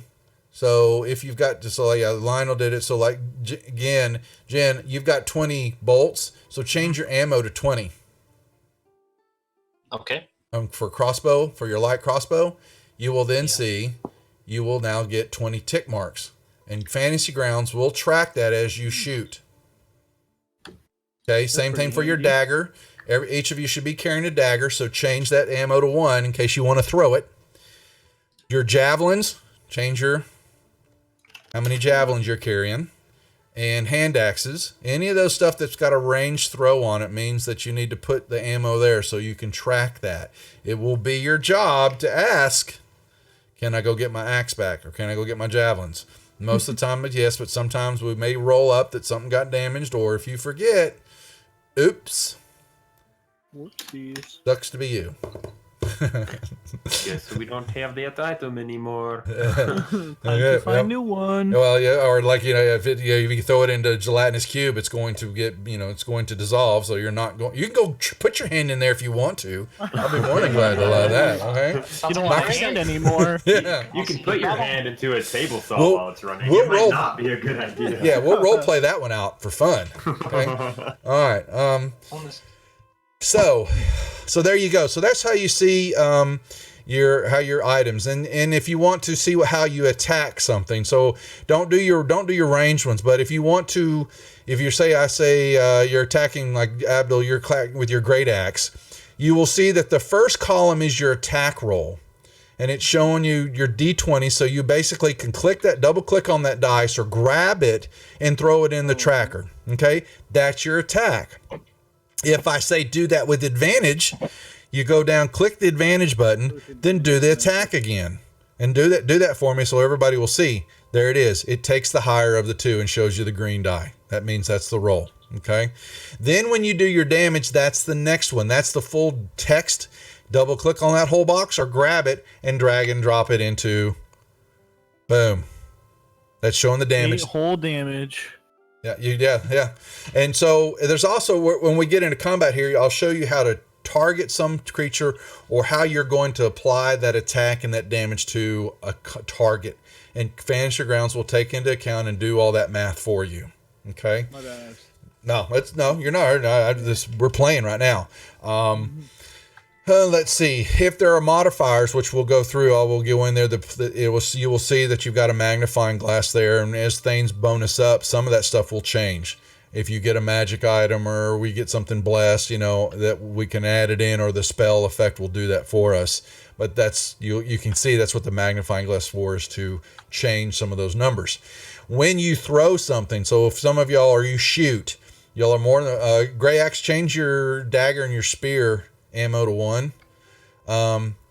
So y'all can shoot something or throw something, do it in the combat tracker, and you'll see that it checks it off for you. I just want you to kind of see it. Then you can just go uncheck that and get that piece of ammo back. But you just kind of fire something like you guys with bows, fire that off, or throw your dagger or throw your spear. Just just to try it out so you see it. But do a ranged weapon attack, and you'll see that it does the roll. But then it checks it off. Okay. Oh, there we go. Okay. So then you get it back and just uncheck it. And because what happens if you forget and all of a sudden you shoot something and you're out, Fantasy Grounds is going to tell you're out of ammo. And we all get to make fun of you. Combat tracker when I did that. I see The only thing there. I see yours too. I see yours. It says Gray Axe attack with the dagger. Yeah, in the left side, yeah, but in the the combat tracker. Oh, we have to put some combat. We have to put some stuff in there. We'll do that. Yeah, that's how you're going to target this stuff and apply it. Okay. Yeah. That's basically showing you that's letting you know what the roll was, and we want to make sure it shows there. If it doesn't show in the chat window, at the Fantasy Grounds, it didn't happen. And you could get you'll get bitchy sometimes. Hey, I rolled this. Well, I need it in Fantasy Grounds, and so you're gonna have to roll again. So then I have a question real quick.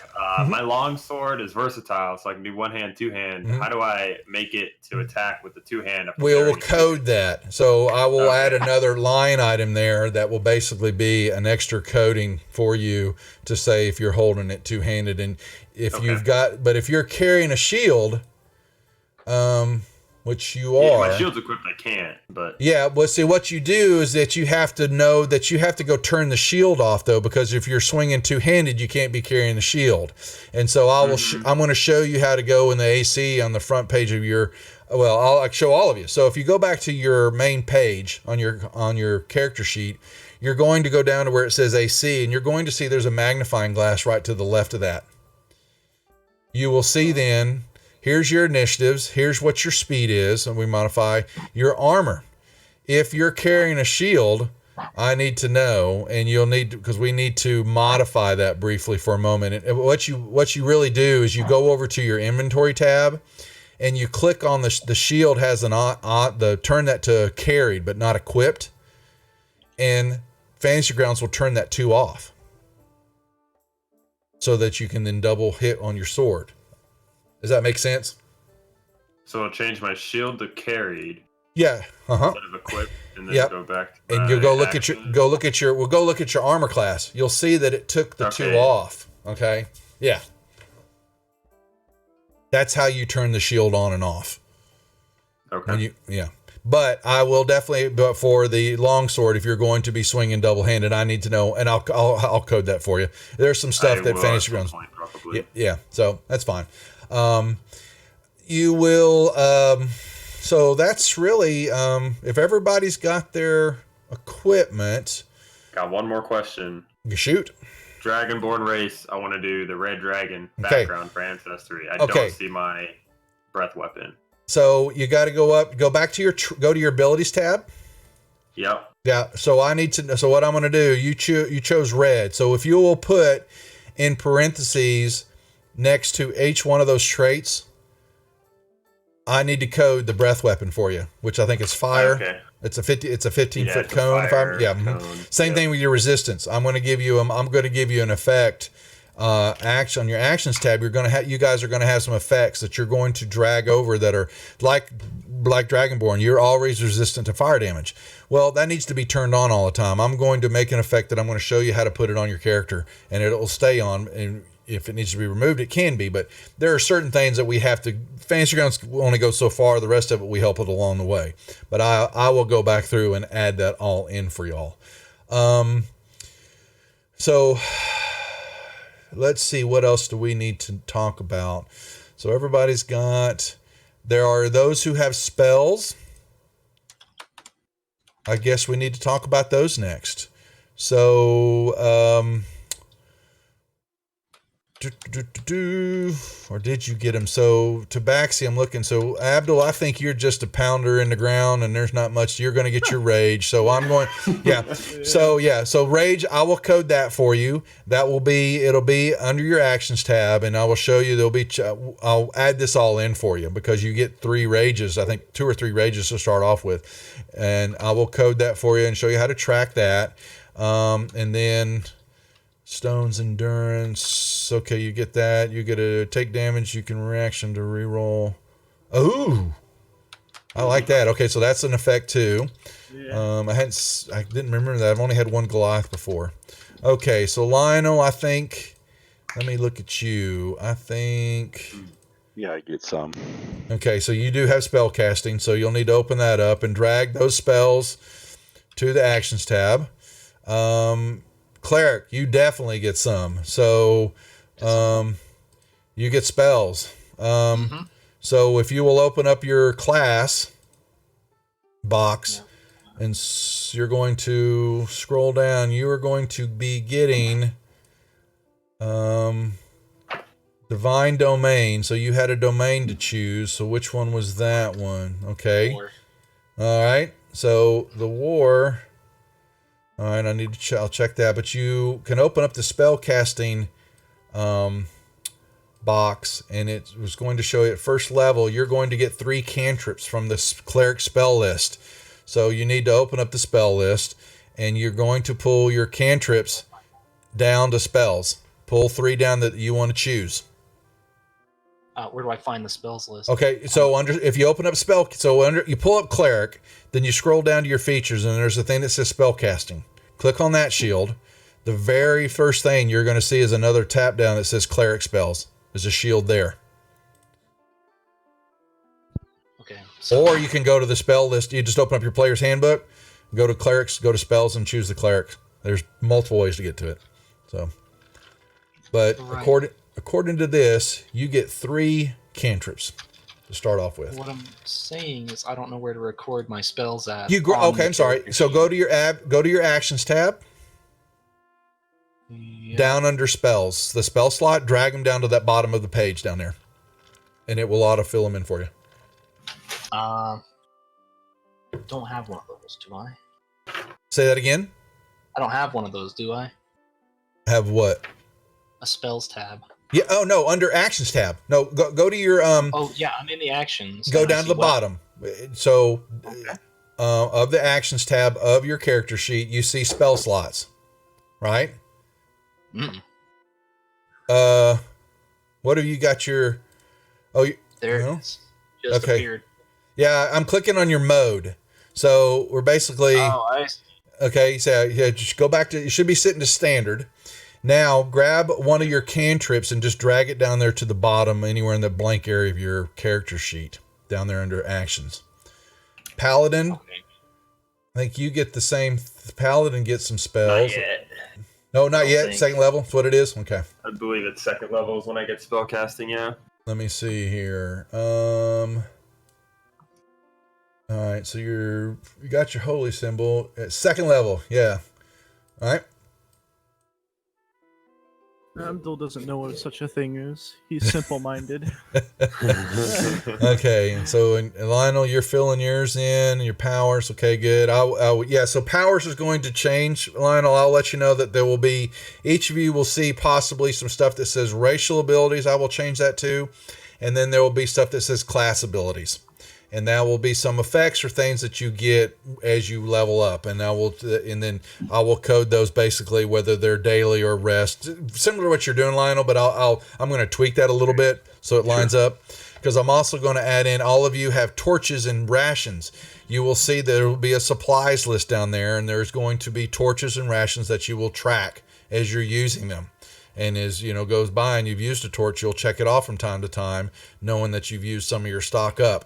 Your healing potion effect will also be there, and that is a 2d4 plus 2 on a roll. I will actually have that coded as a supply for you, so that you know that if you need to use a healing potion on you or somebody else, you can drag that healing onto them right there from the actions tab and check it off that you've used your healing potion, knowing that you need to go buy another one later on. So just kind of like ammo, it'll all be sitting down there for y'all. Okay, I think while we're getting the cleric, once we get him doled up, I believe we are done. I'm going to go through afterwards. I will get the Dragonborn. I will get your breath weapon coded properly. We'll show you how to use it and play with it here a little bit, but I will definitely have that all in there for you. For red, that's the paladin. Cleric, you're getting your spells. You've got some. I'll be right back. Go ahead. It looks like also you get a cantrip from the wizard spell list too. Yeah. Okay. So you can just open up your player's handbook and go to spells, and then you'll have an option to go scroll down to the wizards, and you can open up his spell list and just grab one of the cantrips from wizards and drag it over there. And you said you were going to work on the rage? Rage also, yeah, there will be that is a racial ability that you'll have under your weapons, and it'll show tick marks like ammo, how many rages you get, the effect that you get for your strength and all that will be that something you'll drag that over onto your character in your combat tracker. I'll show you how to do that here in a second. We'll do it from the effects list, but I'm going to have it coded for you so you don't have to remember it all the time, and you can how to manipulate it.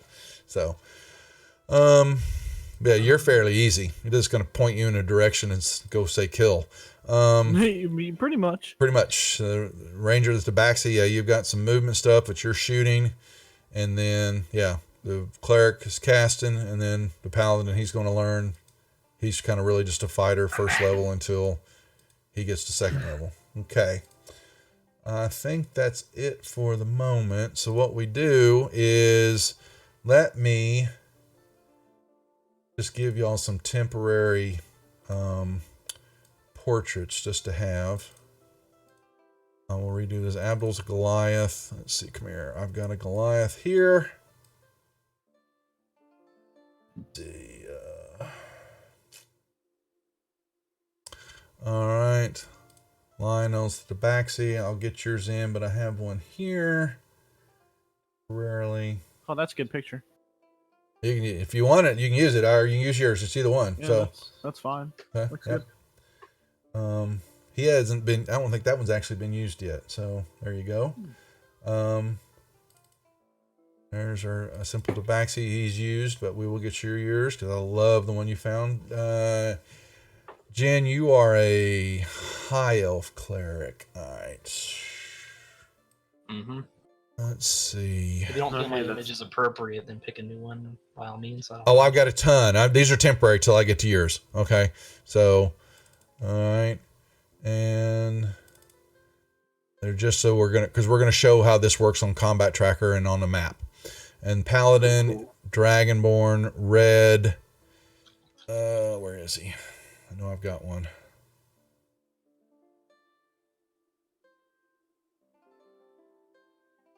Back up, Duff. Where the hell is he? I got too many.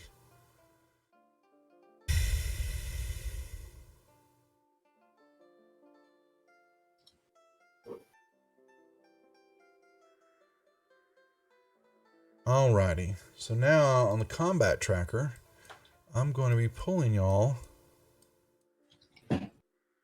Combat tracker's 2 swords. Yeah, it is. Yep, and you will now see that there's cool. 4 of you on the combat tracker, but there's really not much to see there for the moment because we haven't done anything. It'll just show your hit points. I think trying to see what y'all will see is going to be, yeah, you'll see your turn order. You're going to see hit points, and if you're friendly, that's the green deal. If something's not friendly, it'll be in red there. Okay. And then you've got basically, some of y'all will see you got looks like a winged boot. That's an effects deal. And this is where I will drag things onto y'all. Or if you, like the cleric, cast something onto somebody, he can drag the effect onto that person and manage that effect for a particular spell or area effect or things like that. And then when you're done with it, they can go remove it. But that's, a few things that you'll see there. When I bring on a baddie, like, let's see, let me bring on, let's say we've got a aboleth, and then I show him, he shows up. You don't see much other than it'll be his turn order and how healthy he is, but you don't know how many hit points that is. And as you whack on him, when we do damage on him, he looks significantly. You're going to see things go down. Uh-huh. Yeah. Yeah. Yep. Okay. Yeah, exactly. Okay. Yep. All right. Let me see. So we have got. All right. While y'all are working on that, I think we have. So, any other questions before we do a little scenario here to get the game moving forward? Yeah, do I have my spells in order? Let me see, Jen. Does our mode need to be in combat? When you change that mode, you'll see things kind of move around a little bit. It'll show you a few different views. As you start using things, the spells, if you check one off, things will start disappearing when you use them if they're used up. Then when you need to turn them back on or get them back, you change your mode back over to reinitiate some stuff. We'll go through that it'll take you a couple of sessions to get familiar with it. But most of the time when you're in combat, you want to change your mode to combat. Then when you're back out looking at your character sheet, you want to change that mode back to standard so you can kind of see what's going on. I see 4 spells. I know you got 3 cantrips from the cleric's deal, and you got 1 wizard's. That looks correctly, but I also believe that don't you get some regular spells too? Let me see. You get spell casting. Come here. The table shows how many spell slots to the left. Okay, to prepare a list of spells available, when you do so, choose the number of cleric spells equal to your wisdom modifier plus your cleric level. Your wisdom modifier is a 2. Your level is a 1. So you have 3 spells that you may get right now at first level. And then my divine spell. And your divine ones. Yeah, thank you. And you said that was war. So what are those? Let me see. Come here. War. Shield of Faith is the first. And then there's another one called Divine Favor. Yep. So you'll grab those also. Mm-hmm. Both? Both of them. You get both. Yep. Ooh. And you can actually, so those are listed in your war domain classification. You can actually grab those spells if you've got that open. Yep. So you got 5 spells you need to throw under first level. Okay. Well, okay. Shield of, hold on. Okay. You've got command. You've already picked some, it looks like. Okay, I was looking at the wrong one. So, okay, so you get, you still need your war domain spells. If you'll grab both of those, drag those in. Yep. There we go. I'm good. Bingo. 1, 2, 3, 4. So what's divine favor? What's that? Okay, that's a radiant deal. What was the shield of faith? Where's that one at? Around you plus Level 2. 1. Oh, there it is. Okay. I was missing something. So, plus 2 plus the bonus. So there's your effect. So let's, and so I'll show you how those play out here in a second. All right. Any other questions from anybody? Don't believe I have any at this moment in time. Okay. Alrighty, come here. Let's see. Oh, damn it, Duff. Really? 2.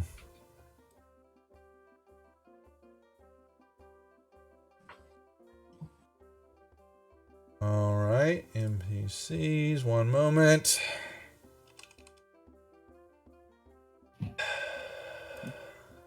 No, that's not what I want. Bear with me. Here we go.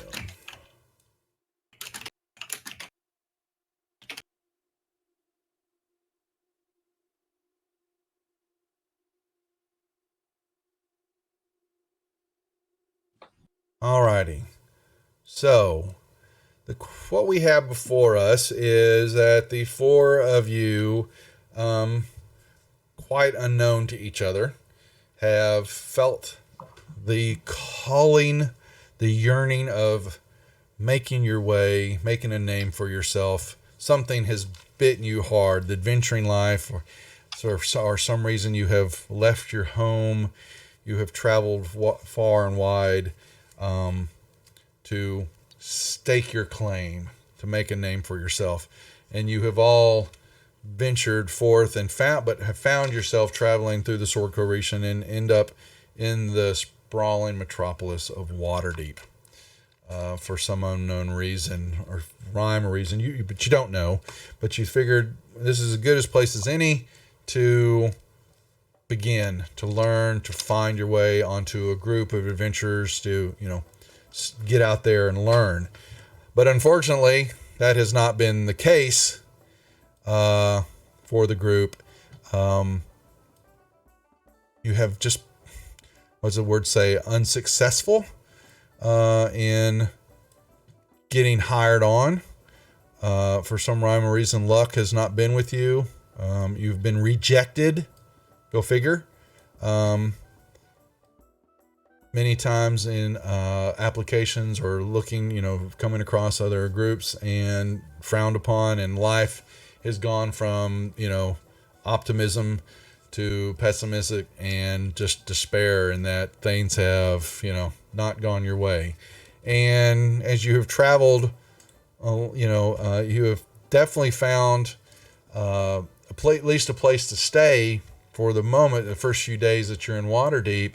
But your money, has slowly started it's running out. And the question is, what are you going to do? And you all found at least some type of small inn or place to rest, to close your eyes and hold up. First couple of, let's say barely a week has gone by and nothing has gone, like I said, your direction.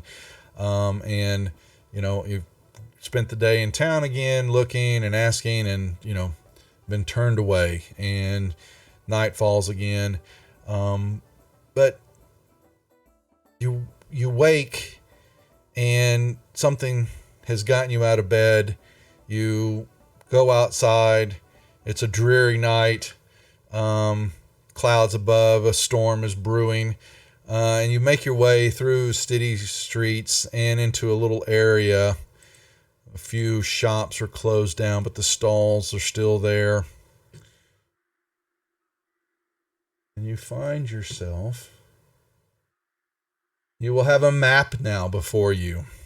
And you will see that you all kind of ventured into this little open area, wondering, and you all kind of staring, not knowing each other, staring, wondering what has brought you here. And as you're looking and all that, you will then hear some burly voices coming from both the north and the south streets, entrance into this area. And they all seem to be coming towards you, swords drawn, thinking that you look like an easy target. You don't belong here, do you? We think we want your stuff. Why don't you just give it up, little ones? Even you, big boy, you don't look like you could hurt anybody. What do you say to that? Drop your weapons, give us your gold, and maybe you can live. So, sorry, out of character. Are we supposed to be seeing a map or something? Don't you have a map in front of you? I don't see one. Is it I've still? got mine. Let me see. Let me resend it. Is your now. character sheet hiding it? Yeah, it'll pop up. No. So It works now. yeah, I resend it. So sometimes it doesn't show up. Okay. Just let me know and I'll resend it to you. Everyone should have a map and you will see your characters there. We use a grid in Fantasy Grounds just like everything else, and they're 5 feet squares. Basically right now you're just a grid, but you will always be in a grid. You will always be in a square.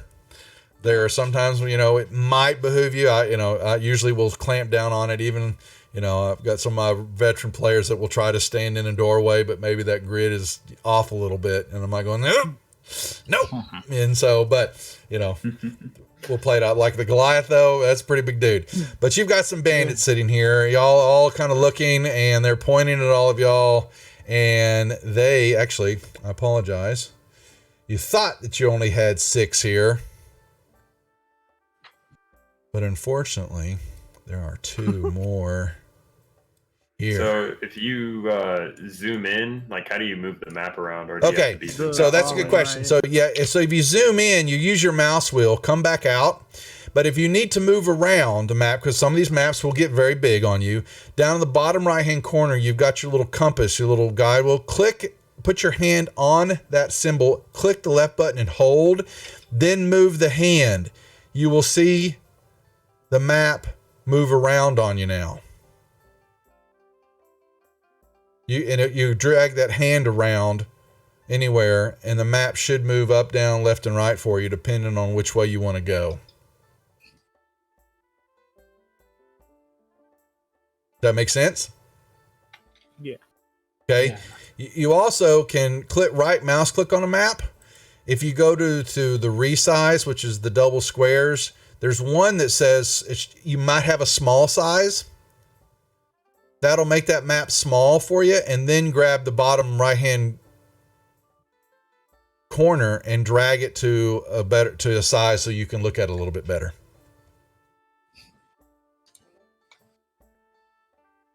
Okay. And I accidentally drew like a little arrow. Do you That's just fine. highlight it and press delete? No, so yeah, we'll do pointers in a second. So that's a pointer, and that's basically showing you, that's going to help you. When you're done with it, you can right mouse click on one of the ends, go back to pointer, and there'll be an arrow with a line through it. It says remove this, and you can then remove your pointer.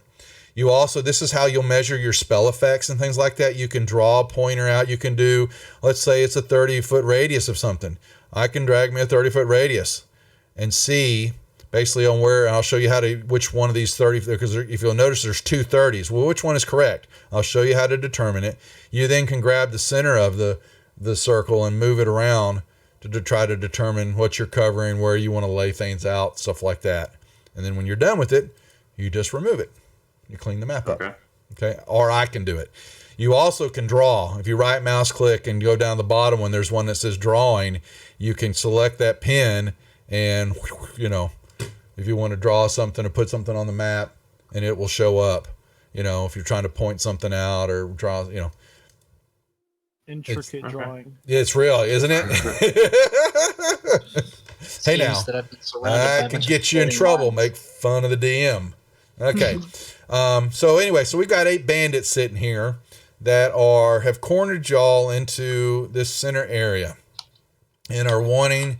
It's a dreary night. If your mind is foggy from lack of sleep, something had woken you up, and you find yourself here staring at these scallywags, and they are challenging you to leave your stuff and live, or choose poorly and die. What do you say to them? Group of many words. Why would I put down my weapon to live when I can hold it and still live? Not for long, you won't. And you see them all draw their swords and begin to move towards you. We shall now do initiatives. So that's basically now. You will open up your character sheet. Now you can click on the token You can double click on the token. You can also click on the in the combat tracker. You will see you can click on your shield. You can click on your portrait or even the portraits up above. Yes, and you will grab the initiative dice in the middle of your. Why is my drawing tool go away? Okay. What the hell? All right. Alrighty. Exit drawing mode. Okay, so everybody, Gray Axe, you haven't done initiative yet. Boom. Now I'll roll my initiative for my NPCs, and they rolled poorly. You bastards. Okay, so now what I do is I initiate combat, and I start off, and we are now in round 1, and you will see that Jen is first up. So now you have, in combat, you have movement, actions, and reactions, stuff like that. And so you have movement. Your movement as an elf, if you don't know it, you can click on the main tab, and it'll tell you that you've got 30 feet of movement. So each square is 5 feet. Your movement can be broken apart into whatever you want it to be. It doesn't have to be all taken at once, but it's up to you.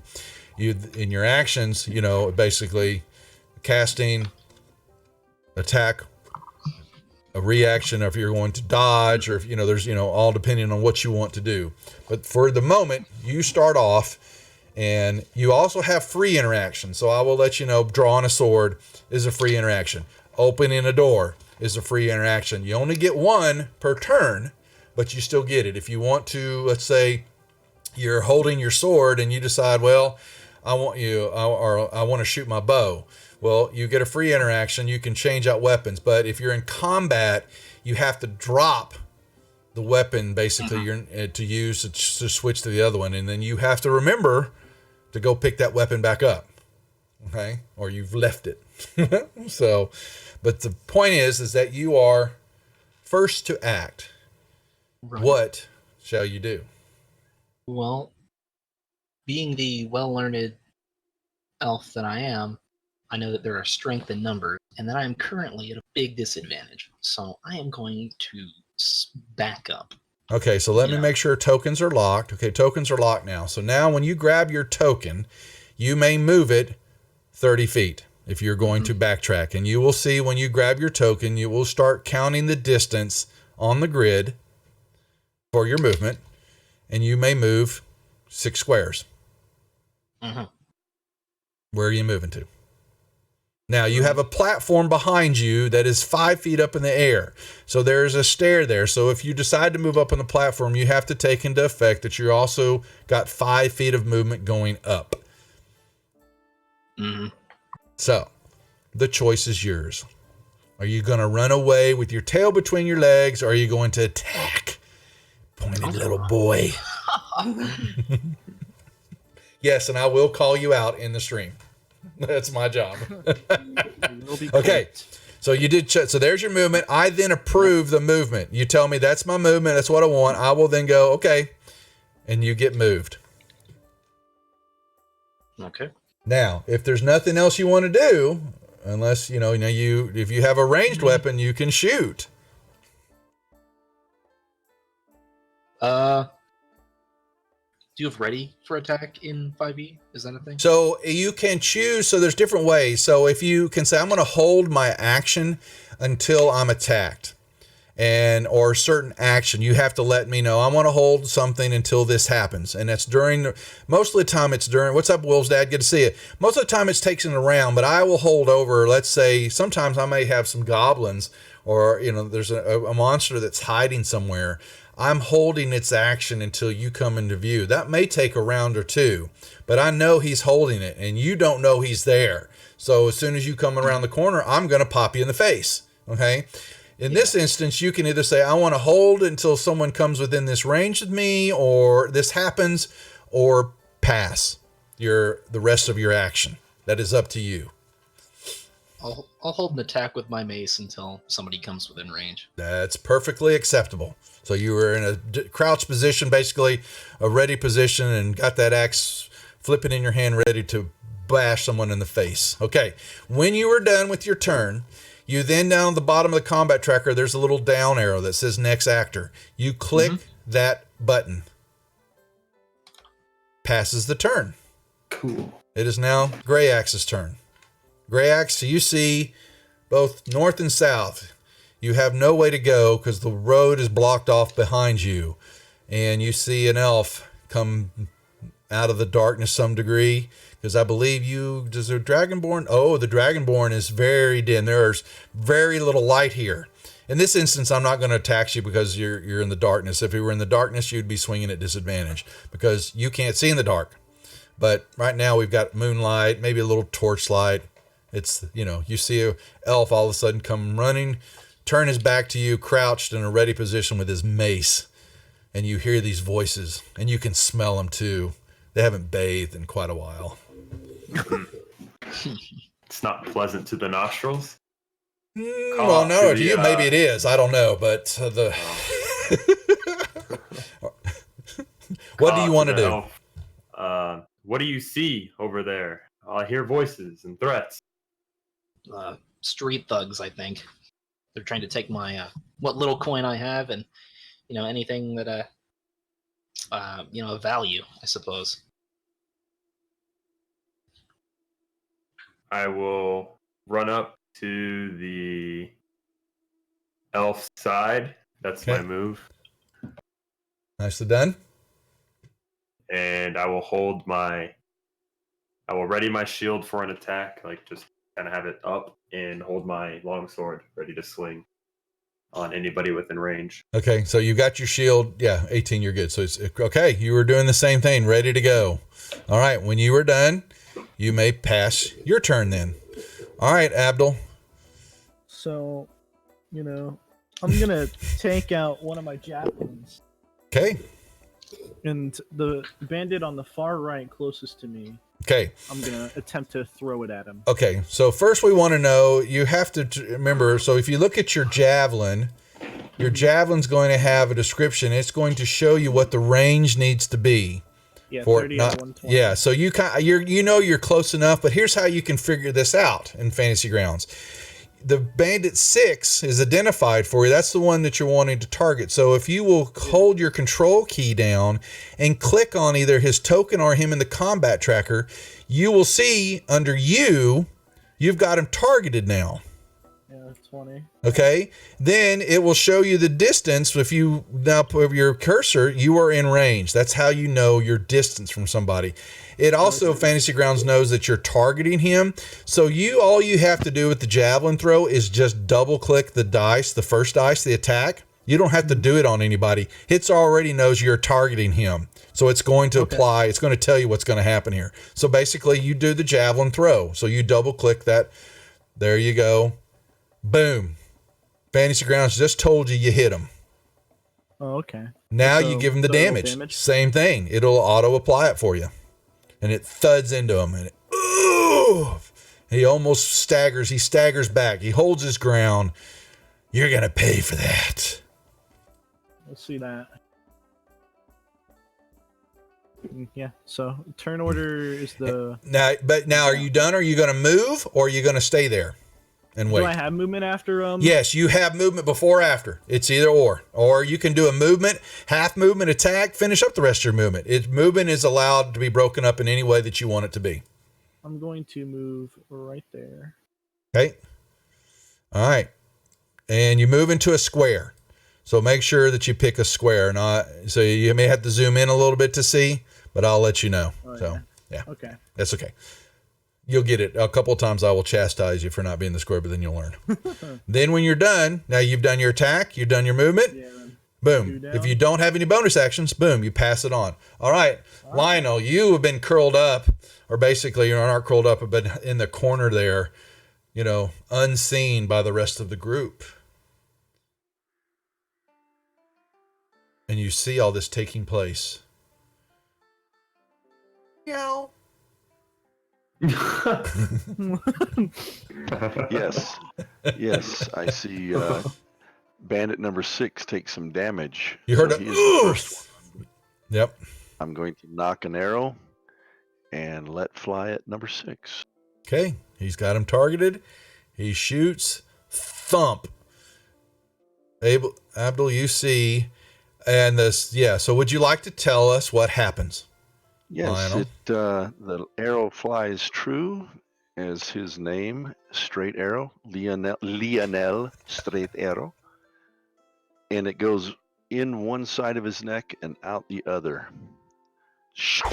All right, yes, and you And see drops. him. Yeah, his blood spurts, and he grabs his throat, and as he's falling backwards, the other ones are going. They're turning, and they're looking first at their fallen companion who falls to the ground, and then they're turning, they're looking and knowing that it wasn't the Goliath that did that, but where did that come from? I will ask you, please, Lionel, to roll me a stealth check in the tower. So when I do that, let me make sure. That's because I didn't turn it on. I'm going to go turn it on real quick. Yeah, I forget that. All of you, DM rolls, where is it at? Man, I really like misclicking going back into the game. What did you do? What? I clicked my damage and it rolled it again, or restated it. Oh, for damage for 6. Yeah, well, yeah. he's dead already anyway. So yeah, yeah, no, I was just, yeah. I was just You just- clicking back into Okay, it. boom. So you guys should have it. Did the dice tower show up now in the bottom right hand corner? Yeah. Okay, Yep. that is the DM dice tower that you will see maybe under the map, but it should be right under the bottom, right next to the library deal. Yeah, I see. Okay. I just had it Right covered next to, with like, my the combat movement thing. tracker. Yeah, and you can and you can right mouse click on that token and say unlock it, and you can move it somewhere else. But basically, when I call for I want to roll in the tower. That's basically he's going to grab his stealth roll, drop it in the tower. I only know what the roll is, okay, and then I will take into account later on that roll for certain things. So you'll get that a lot from me. I will say, make me perception roll in the tower, make me stealth roll in the tower, things like that, because I'm trying to play off some stuff. Sometimes it won't mean anything. Other times it will, just so you know. Okay? That is what I wanted. He passed his turn. It is now the bandit's turn. And Bandit 1, they have drawn their weapons. The little boy ran off. And so he puts his sword away. He steps up about 15 feet. He reaches back around and he's got a little like crossbow and it's knocked, and maybe this will help with your pointed ears. I never liked pointed ears. And it goes, shh, curse it. And he wipes his face. Another one next to him, you're an idiot, Bulgar. Walks up, let me show you how you do that. Look at this scaled one. Let's pickle him up. Maybe he tastes good over fire. Oh! They start kind of hitting each other. You suck. All right, this guy, where'd that arrow come from? He's going to make where's my tower? What the hell? All right, we'll roll in here.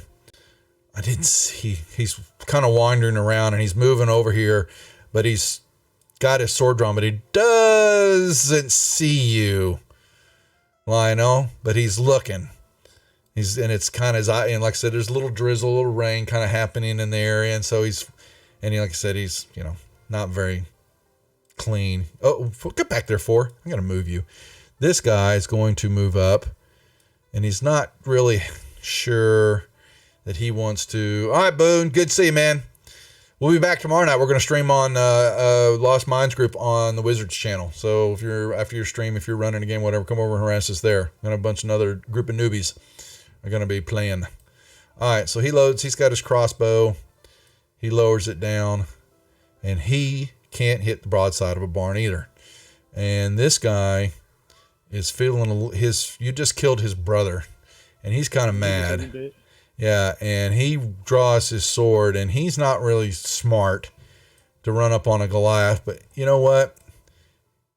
He's had a little bit too much ale, and his sword just kind of whiffs, or basically the Goliath just kind of pats it away as he's swinging it. All right, this one, can't believe he's actually with these idiots, and he's going to shoot at the Dragonborn. Oh, see, now he can shoot. And the Dragonborn, thump.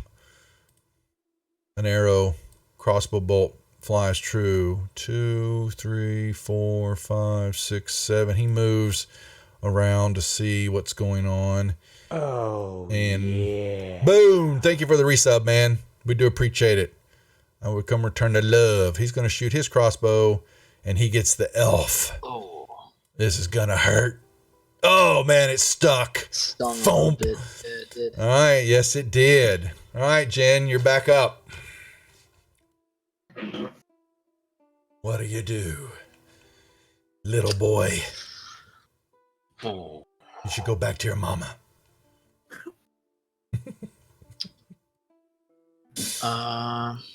Okay. Sounds like a good idea to me. That's why I said it. I forget. Does cure wounds? Can you also use that on yourself? Yes, you can. Yep. So you just grab, basically, you don't even have to target yourself. You just grab so you've got I'm not sure, you've got to put yourself in combat mode. If you don't see something, you want to see that. But the magnifying glass, if you don't see something, you click on it, it will expand it out. When you have effects and stuff and spells or attacks and things like that, you should then see a heal, a 1d8 heal. Actually, you get more because it's not coded yet. You actually are going to you are a cleric, so your wisdom modifier, wisdom is your modifier. So yeah, so you get a +2. It's not all quite coded yet. I'll fix all this for y'all. So now when you want to heal yourself, just grab that heal and drag it onto your token or in the combat tracker on you. And it will do that roll for you. Okay. I'm gonna try to patch myself up. So Yep. Drop it right on me. Yep. Mm-hmm. Hey, Max roll. Boom. All Nice. better. Yeah. So the Dragonborn, you see him light up. Oh, and he kind of goes, oh yeah, that's the good stuff. Breaks through wall. Oh yeah. Yeah, exactly. Yeah. He's feeling himself up. The Dragonborn might actually take a step away from him. He's not quite sure what the cleric is doing, but for the moment, it didn't affect him. Okay, so that is your action. You still have movement if you want it.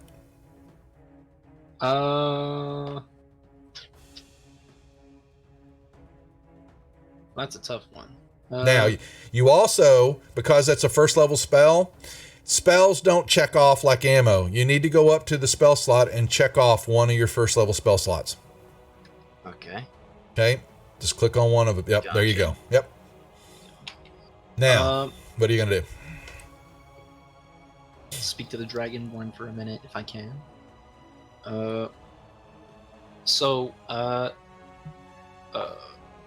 Thanks for helping me. Do we have some kind of a plan? Let's try and funnel them in. We can maybe take one out, fall back a little bit, and just make them come through this little platform and house area. Mm-hmm. Right. Well, I see that we have a building on the right here. Maybe we can use that to obscure their view or something. Because they're shooting a lot of arrows at us. I agree with you. We need to break that line of sight. Okay. What do you suggest?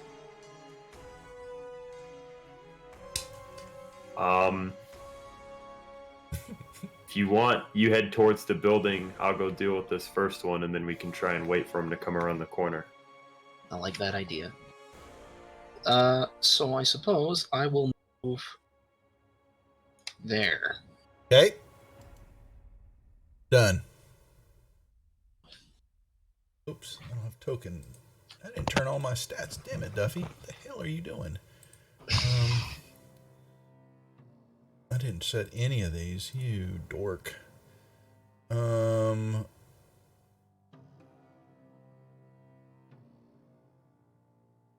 Ring bell.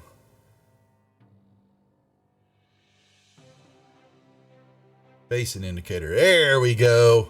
Now I'm like, I use these a lot, just so you know. And these are facing indicators.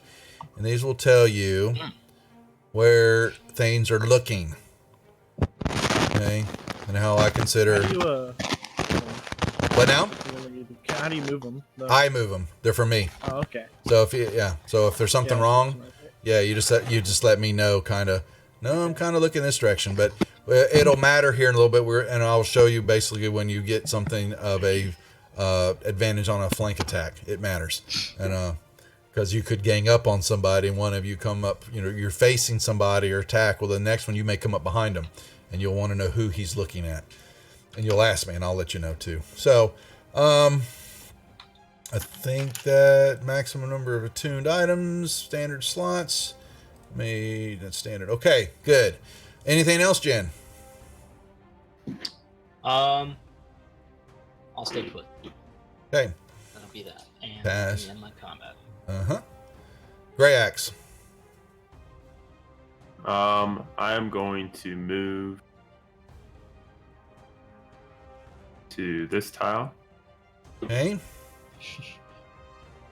facing the bandit, Yep. Mm-hmm. and then said I control left click on him, correct? You For can the- hold your control key down and just click on him once, and it will target. Yep. There you go. All right, cool. And I will swing my longsword. Bam. Ooh, nice one. You slice down, cuts into his barely armor that he's wearing. That's gonna leave a mark. But he's still standing, and he looks you dead in the eye. You're gonna pay for that, gecko. As he looks in my eyes, they kind of blare up with a little bit of blaze. Okay. All right. Anything else?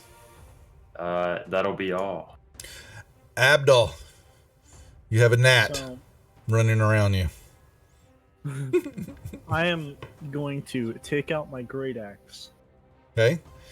and this Are bandit you- 5 that I just target. Why does Did it say untarget? Yeah, click. There you go. Now, Yeah. would you think you might actually rage in this instance? That you might actually. So, how do I enable rage? per Okay, se? so right now there'll be an effect that I'll put on you, but I'm going to in the effects grouping that I showed you if you go, this is how it'll work. But if you open up effects, the little zombie man in the upper right hand corner, scroll down to rage. Or type it in. You could type it in. Yeah, true. Okay, so it's the last one. There's several there. It's the last rage before Raise the Dead. You're going to grab that little zombie dude and drag it and drop it on you in the combat tracker. Is it the one that says strength afterwards? It says rage, advantage check, strength, advantage save, Yeah. strength. Grab that zombie So I dude drop it? and drag it on, drop it onto you. Oh, okay. Boom. Now you get all the effects. I will have that coded in the actions tab so that you just click and you'll be able to do it from there and not have to go search for it. But this is where So you'll find it. So now you I have are my great axe raging. You Yeah. pull and you're going to, I'm assuming, chop on him. Yep. Yes. So swing away. Oh boy, this is gonna hurt. He's going to get me. Instant. Yeah. So would you like to tell us just what happened there? I lift axe above my head with both hands and slice straight down, chopping him in half, or splitting him in half, I should say. Pretty much. Instant death means that he can't even, if he was could be resurrected, nothing like that. He is just a puddle of goo at your feet right now. You cut him dearly in half. And he didn't even get to yell out. Okay. Now you just have to remember that you always have to stay in combat for the rage to stay active. If you come Okay, out, So right now it'd be off. it's always on you. As long as you have an attack every round, rage stays on you. But if like the next round nothing hit you or attacked you, rage would fall off. Okay. So, yeah. I'm going to step right You- here. Okay. And then, and I'm going to be facing toward Bandit 4. Yeah. Okay. And that'll be the end of my turn. Okay. All right, Lionel. What do you do? I am squatting down, holding my bow at a horizontal angle, and knock an arrow, and feed Bandit 3 one Okay. of my arrows. Okay. Yep. He's not inside 5 feet, so you may shoot, and it hits.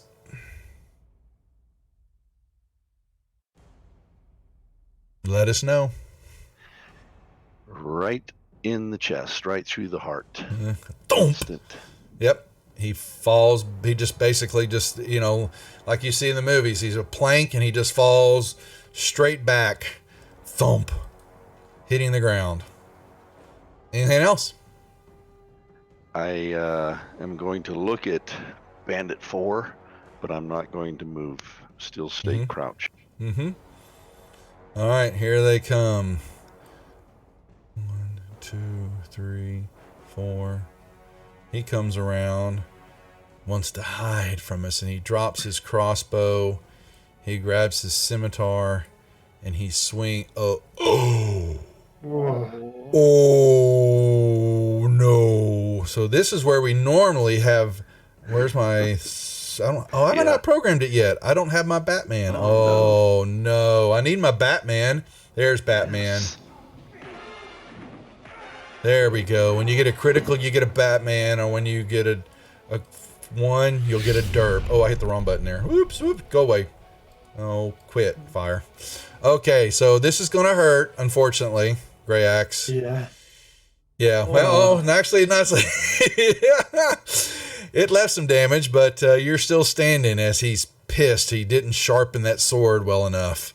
2, 1, 2, 3, 4, 5, 6. He comes running up, and he sees this target in front of him with his back to him. He cocks his crossbow, and because he's behind you, Abdul, and you're paying attention to Bandit 4, this shot is with an advantage. Okay. And it catches you in the back. Or piss little. So you have it sticks you in the butt. And this guy. What is that a mosquito? Yeah, could be. Very good. Is this guy smart? This guy is not really smart, so he draws his sword like a baboon, and he comes running up, and he swings. Oh, man. He catches. Yes, it just kind of careens off of you. This one, 1, 2, 3. There are a lot of mosquitoes over here. Oh. All right, he comes around and he sees. He's going to shoot at the elf again, and misses. The bolt slams into the wood right above your head. Bandit 8 drops his crossbow, pulls his sword out, and swings at Gray Axe, and he misses too. Jen. We are in some real trouble over here. A dragon guy. Lizard man.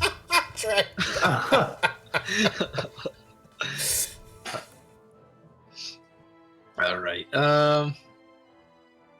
They like spurred speech with blood coming out of my mouth. I could use some help. Yeah. Just trying to let me see what I've got in my things here. You're contemplating the bad decisions of life that you've made and wondering maybe I should go home. Maybe the Dragonborn won't see you sneak off. I'll facing you. Oh Lord. Right. I'll snap there. Okay. He rushes up. And control click Bandit 1. Correct. Yep. You've got him targeted. And what are you doing? Attack with my mace. There you go. Okay. One more. I clicked the wrong button. There we go. Oh boy. Well. Oh, what a terrible roll. Now, this is where you have an option. You guys have inspiration. If you want to use that inspiration, you may uncheck it and you may re-roll. Or you can, if some somebody needs inspiration and you are close by, you can also give your inspiration. But you have it, so if you choose, you may use inspiration and feel your God talking to you going, you suck. Why? You need to learn. Re-swing that. I will stop time for a brief moment. It is up to you. Or you can pass your turn. is inspiration that recharges. It's basically just when we lets you earn it? re-roll the attack, re-roll the roll or save. It's basically When it's consumed? oh. When does it regenerate? So I give you one every start of a session. You always get it. Oh, During the game, you can do it by, I may give you extra ones for role playing. The stream, those who, as we watch and the game gets going on, they can buy inspiration for you, stuff like that. Okay? But I for think you get it. desperate times. Yeah, call I it would desperate have to measures. agree. So you uncheck inspiration on your character. Yep. Now you may re-roll that attack. Try that again. Your God God's is talking to picking me. you. I picked you for a reason. You're letting me down. Oh! Well, there you go. That's better, That's my more like son. it. There's our Batman for our first character. You want to call it? Nice day. Call it. What'd you do? Nah. Oh, you just kill him? He doesn't like to gloat. We will for him, though. Okay? All right. What a humble man. He's kind of looking sideways going, I got lucky. Yes. All right. Yes. Anything else, Jen? Or pass your turn. What else do I have for this? You can. Well, you didn't do all your movement. You can still move up and still engage, or you can stay right there. It's up to But you don't have, unless you have bonus actions. Some stuff you have, which is a bonus action. That's not. I don't believe you have anything. Spare the Dines. No in action. Some of your cantrips sometimes could be bonus. But that looks like that's about it for you right now. Right. Well, I'm afraid that's all I can do. Dragon Okay. guy. Dragon. I don't know Greg his name yet. Yeah. That's true. You don't.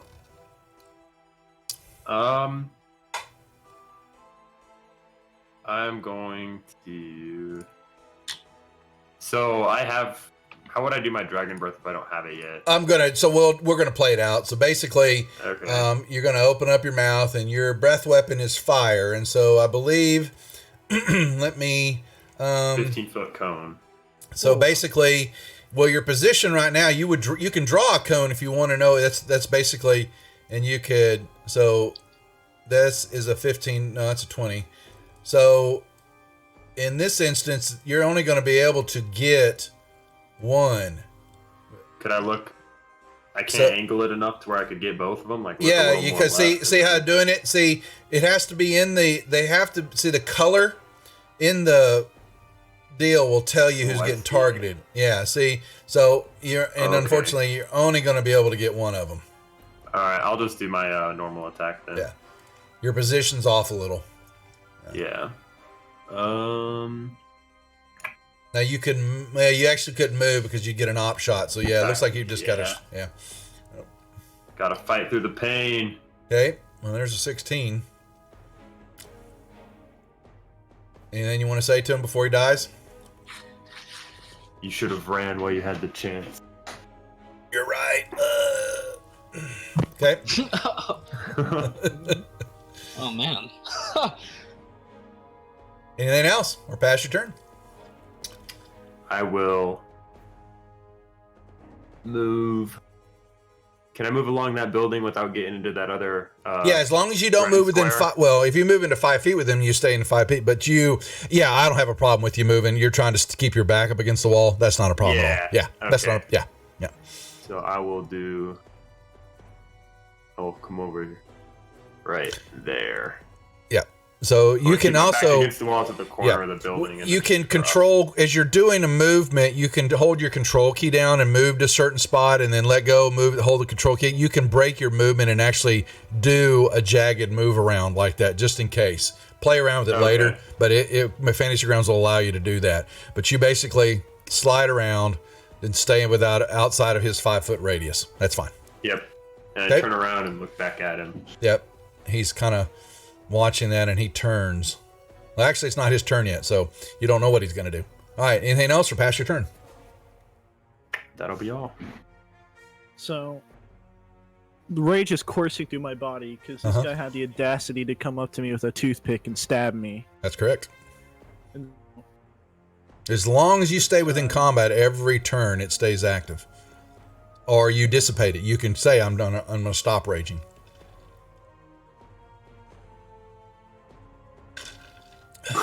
Jesus. Cut this guy in half too, or did you just, maybe his head goes flying over and up and over the stall over there, you know, and you go 4. Yeah. It's kind of Okay. Happy Gilmore him. There he goes. He drops to the ground. And then I look behind me to where I got hit at before. Yep. And you see that guy. Yeah, he's holding that crossbow, and then all of a sudden he's going, he has this look and is like, oh shit, I should have dropped it. And he kind of points to the other guy. He's kind of putting his head to the guy behind him, acting like it was him. It was him. I am moving right here. All right, I'm waiting. Okay. Yeah. Then that'll be the end of my turn. Now, I would ask as a barbarian, why would you not move straight up on and dominate right on top of him and engage him? Because right now he can still shoot you. If you move within his 5 feet, he has to drop his weapon and start swinging. He can't. I guess, you're... See what I'm just letting you know. It's a tactic type deal. If he gets within 5 feet, the range becomes at a disadvantage now. So I guess, I step up to him. See, Okay. I get up in his grill and what's up. I would think as a barbarian you would. If you're raging, you're bloody and everything you can. Okay. I'm not trying to tell you how to run your character, but I'm just asking. Yeah. Okay. Anything else or pass your turn? No. All right, Lionel. This one hates to take the kill from the big one, but he will do it anyway. The big one. I like that. This arrow comes flying right by. Oh man, boy, he does. Deadly. Anything else, Lionel, you want to say, or just you're just gonna hide in the corner, clean yourself off, play with your ball of yarn, little ball, and if the big one looks at me, he's gonna wink at him. All right, well, this one's gonna. All right, this other one is now he's determining my life is really not going the way that I want it to, and he is looking at this, and then something strange begins to happen. 1 second. Mm-hmm. Is talking a free action, like without it being your turn? There's right now I've been letting y'all do it. Normally in combat, you can talk and say something out loud when it's your turn, but the interaction can't take place because the person you're talking to, it's not their turn yet. Okay, but in this one, I was letting y'all play it out and have fun with it, but when we get into more serious and all that, if you haven't thought out your strategy, you might be able to blast something out on your turn, but the other ones can't respond until it's their turn. So it's kind of a metagaming type deal, because when you're in combat, you can't go planning and do all that kind of stuff. You basically just got to act. So, but like I said, I'm not going to be a hard ass right now yet. So something begins to happen as y'all are sitting there and he's looking down and discerning.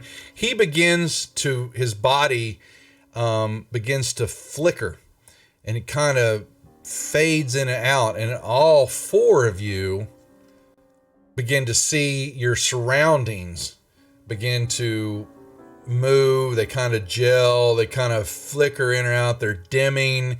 The rain stops falling.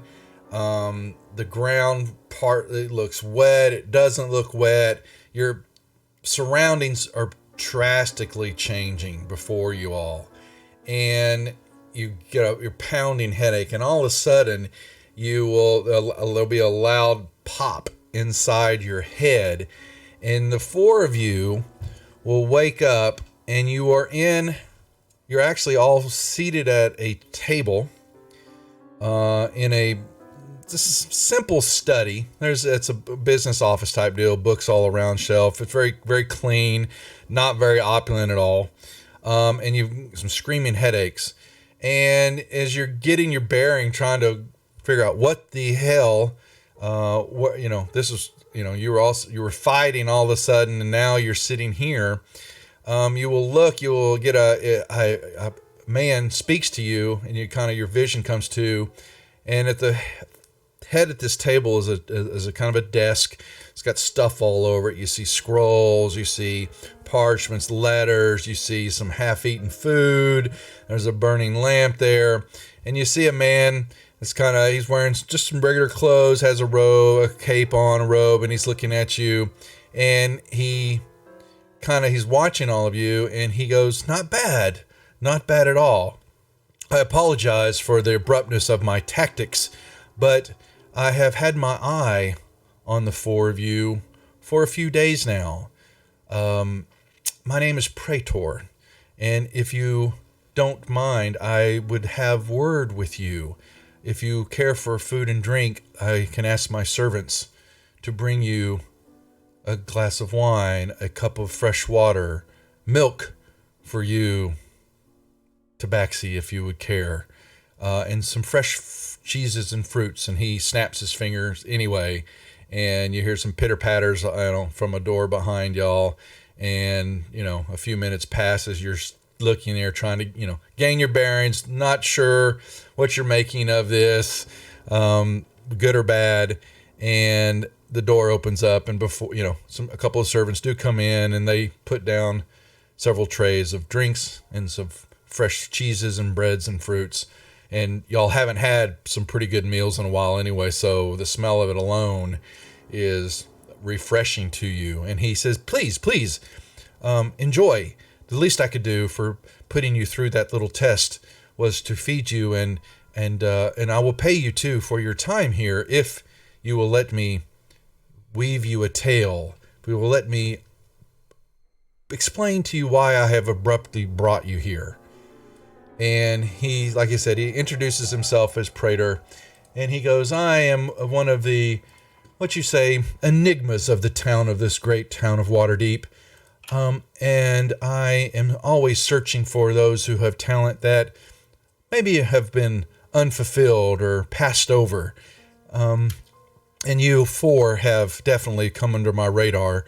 I have noticed you and felt you when you walked in. I have those who scour the city from time to time, keeping their eye out for those such as you, and they bring to my attention, let's say.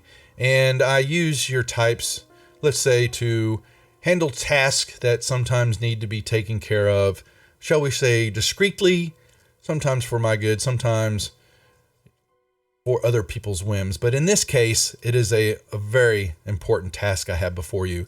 And if you are interested and need the money, I shall pay you handsomely for it. Would you care to listen to my tale? And he kind of looks at the four of you. Do you have interest? This is cool and all, but what happened to my javelin? Everything.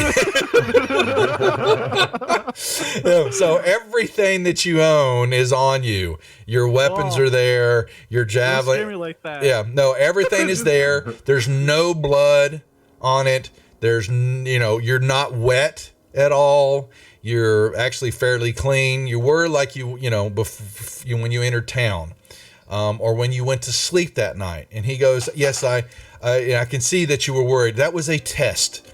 All of that was, shall we say, wasn't a figment of your imagination, but it is something of a skill training session that I put some new recruits through to see how they gel with each other and if they can learn quickly the ways of surviving in the streets of Waterdeep and that out in the wilderness on their own. And as you can tell, you succeedingly passed my expectations. So I feel that, like with your talents, that you are the right group to be able to handle what I am about to tell you and what my needs are. And he will tell you, like he said, though I may not be an open lord of Waterdeep, I sure have plenty of sayings, power, contacts to conduct my own business here and interact with some of those buffoons from time to time.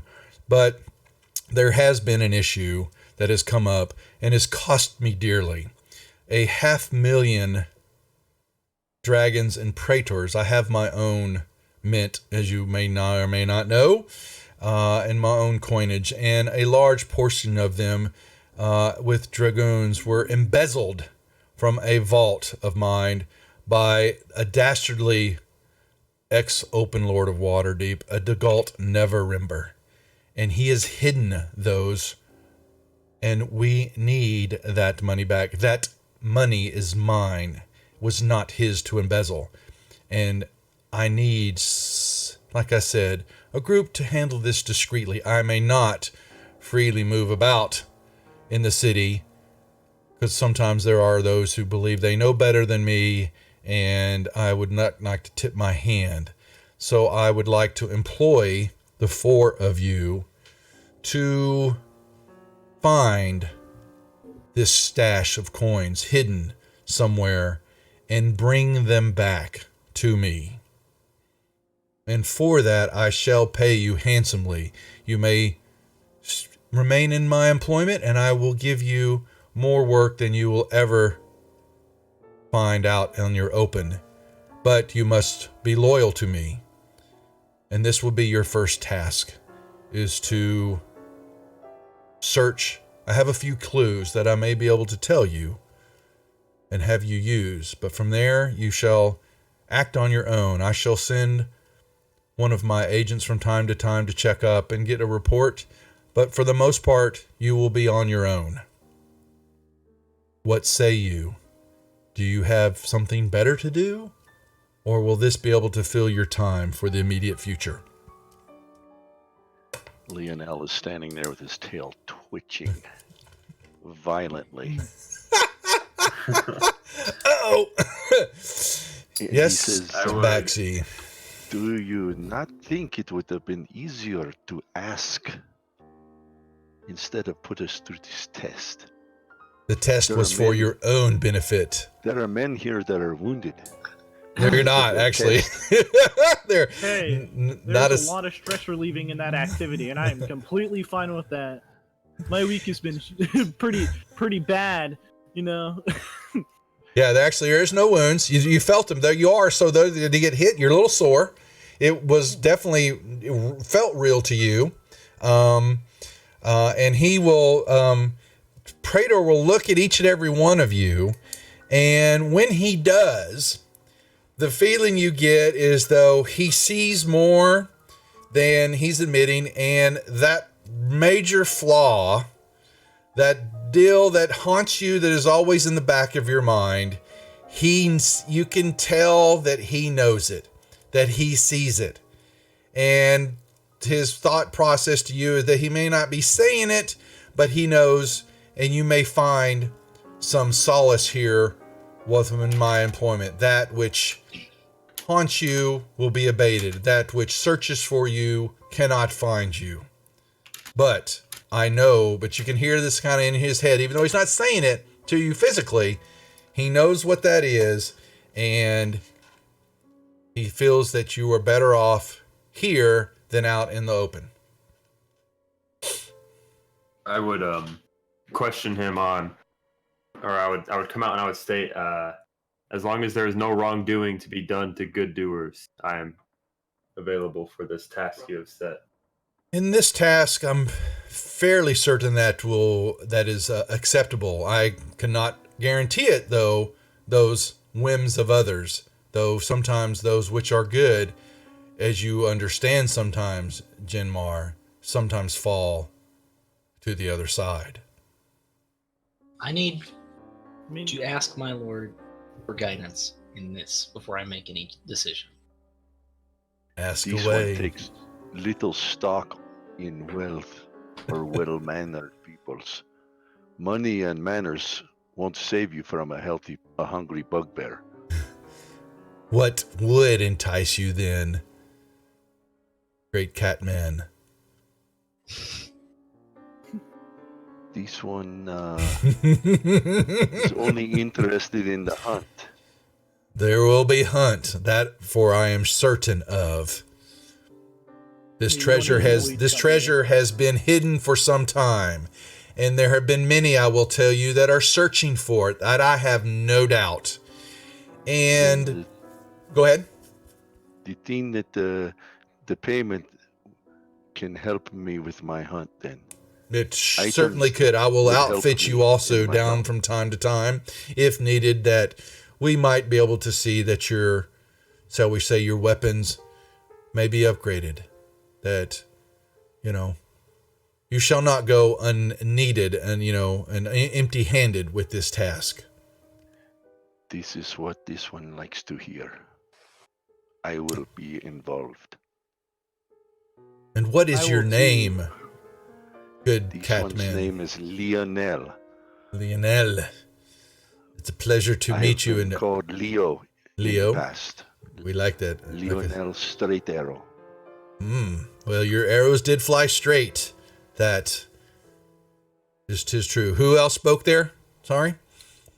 I'm saying I'm also interested in this And endeavor. what do those call you when they meet you, friend?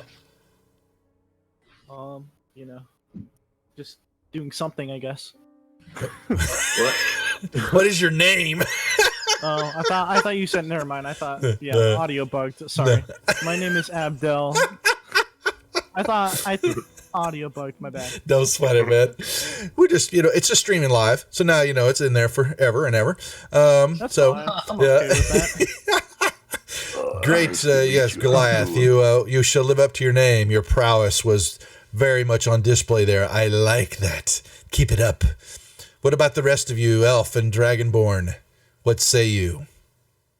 I, Grey Axe Oldak, will travel along to make sure that good is done, in part on you and the group that is brought together here. And last but not least, what does your deity say to you, Elf? I don't know. He must be busy at the moment. Did you get a busy signal? He he let me go to message. I don't know. He left him on red. This does not I'll bode join well. this quest. That for surely will And- need a healing hand from time to time. Trust my lord that he will guide me through it. I believe that he shall. But like I said, let's be clear. There are other entities looking for this, and y'all will also have caught some of a little bit of underlying factor that he's talks about here. And he goes, you may have noticed that Waterdeep is on its edge of late, and y'all had noticed that things, even though it was a big city, and some of you have some experience, some of you don't, but people were always looking over their shoulders, even y'all were, and there was tension in the air, and the rumors were kind of spreading around, and you caught a little bit of it. There is some type of faction war happening in the streets of Waterdeep. You caught a few deaths. There was some fighting in the streets when y'all were moving around, and you clearly, decided to take another path, prudently walked away. You would see the city guard moving about. They would move through and take care, move people out and about. There would be, a few bodies here and there. And there began to also show up, let me see, where is it at? Where did I? Oh, come on, Duff. There it is, the code legal. There's been a piece of paper that y'all will have seen stapled to many a post to side of buildings, dilapidated fences, even handed out from time to time, and each and every one of y'all would have seen this paper. And it has been handed out because of what has been happening. And y'all can save that. This will be in your map and your images and all that, so you can lead through it. But it is basically telling you when you get in trouble for certain things, the law is now going to clamp down even harder on you. And these are the things they suggest that you not get caught doing. It will be bad for Fair you. enough. Okay? They call it the Code Legal of Waterdeep. And he says, yes, for most of it, I would tell you to, yes, behave and try to, like I said, be discreet with what you do. If like I said, we will have your eyes. My eyes will be on you from time to time. If by chance there is trouble, we will do our best to remove you if you find yourself behind bars. But, that will be able to only dip in the well a few times to make that happen. Outside of that, you may have to, if you cannot keep yourself out of harm's way, then I would have to move on to another avenue. But for there, he says, you should be good to go. Let me see. And he says, yes, the trouble that you have felt and seen is there is a war raging on between Xanathar's guild's minions and the Zentarum. And the Zentarum, y'all will know, is one of the factions that runs through the Sword Coast region, and they are kind of like the cutthroats. They're kind of like the black market. They, they don't do, they're not very friendly. They always have chaotic thought. And what's what I'm looking for? Their plans are basically only for themselves, but they most of the rest of the factions work against them. They are they're the bad guys a lot of times. But Xanathar's too, y'all have heard, is basically a thieves guild and another guild that runs in Waterdeep. And it apparently, y'all haven't believed it, knowing that these creatures of age and old, but no one's seen them forever. But Xanathar is said, from what y'all have heard the rumors, to be an old beholder that has his base and his operations is actually under the city. And y'all being new to Waterdeep, that sounds like a bunch of, hogwash, but people go, it's true. And, you don't ever want to come in, but he's a crime lord of this group, and he has areas underground, under Waterdeep, that are under his control, and better stay clear of him. The season, let me make sure here. Trying to see. Right now, y'all have found yourself, and it's been misty and all that, is because it's been coming out of fall into wintertime. So things have begun to go from misty and rainy and windy to cold. Okay? And, you have seen, the wind pick up, and, some on and off. There's been a few spits of snow, but it really hasn't kicked in yet. And if you don't know Waterdeep, let me give you a map of the great city of Waterdeep. Where is it?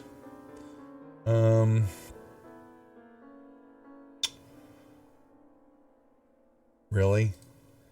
You dork.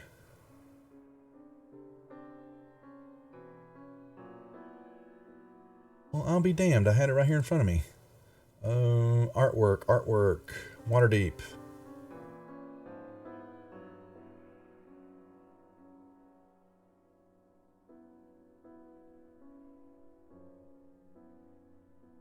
Well, that's a picture. I want the damn.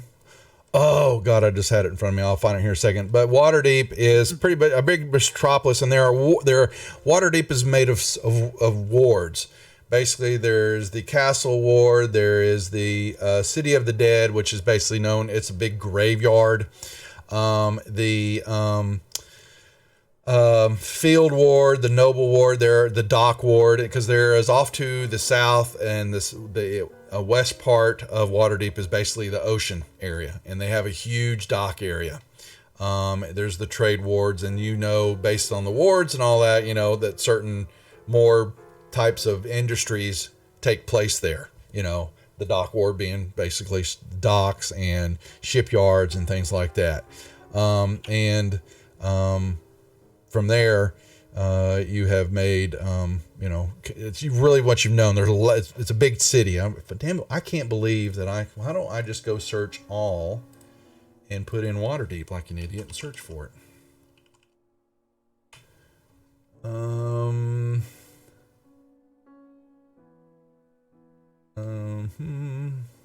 Waterdeep map. Okay, here it comes.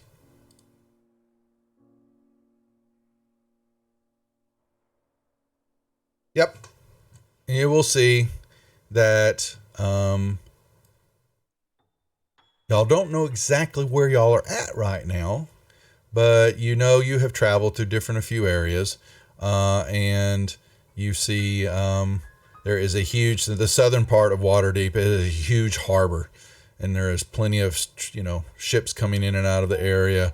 And there's a lot going on there, and it's definitely of the fish smell. And then there is a large wall that does span all the way across, and around the city and even into the harbor and around that. And then you've got multiple gate areas that are open up. From time to time, you have also noticed that, the city guard moves around. When there has been some instances of violence and all that, from time to time you'll look up and you will have seen that there also are mounted winged creatures, griffins, and there are guardmen that ride on them, and they basically fly over, they keep track, and they provide air surveillance to the city. You have seen that from time to time, and they make patrols in the air. But other than that, you have definitely kept your nose to the grindstone. But Praetor says, understanding that you have chosen to represent him and his progress and stance in this task, that he will tell you that for the time being to get your rest, fill up on food, and in 2 days' time, he has set up a meeting with a gentleman named Volo. And Volo, I forgot his name. What is Volo's damn last name all of a sudden? I'm forgetting it already. He's a writer. He has created a book of monsters and adventures in the area and all that. And he's been pestering Praetor for some time about a piece of property that Praetor has a deed to, that is apparently haunted. And Volo's next book, he tells you, is possibly going to be about the undead and the hauntings of certain places and all that. And Volo has told him that he has a friend named Floon that has said that he knows something about Gendinam. Thank you, Dynamite. I always forget the last name. I don't know why.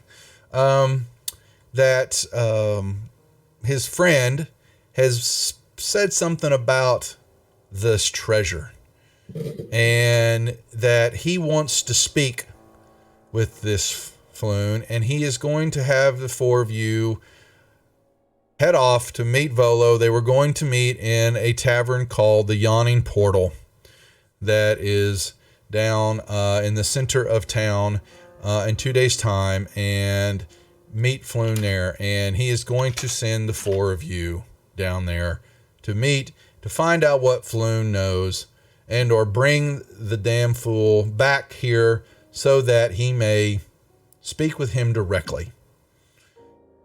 And that is where we will hold for the night. Dun, dun, dun. So your task will be that you are going to stock up. If there's any little other things that y'all might think you want, non-magical, big magical items, but if there's any other items, Praetor will get those for you, and I will fill out the rest of y'all's inventory list to make sure y'all have all the items and things like that. But you are going to, your job is to, he will set y'all outside, escort you out and send you on your way, give you directions to where the Yawning Portal is at, and y'all are going to go meet Volo, find out what the hell he's babbling about and what this friend of his has, or bring him this friend, and continue on from there. And then we will see what happens. Okay. That's it, gents. What do you think? Sweet. Really Awesome. good. Interesting. Yeah. Hey, appreciate it. I'm glad to hear it. Yep.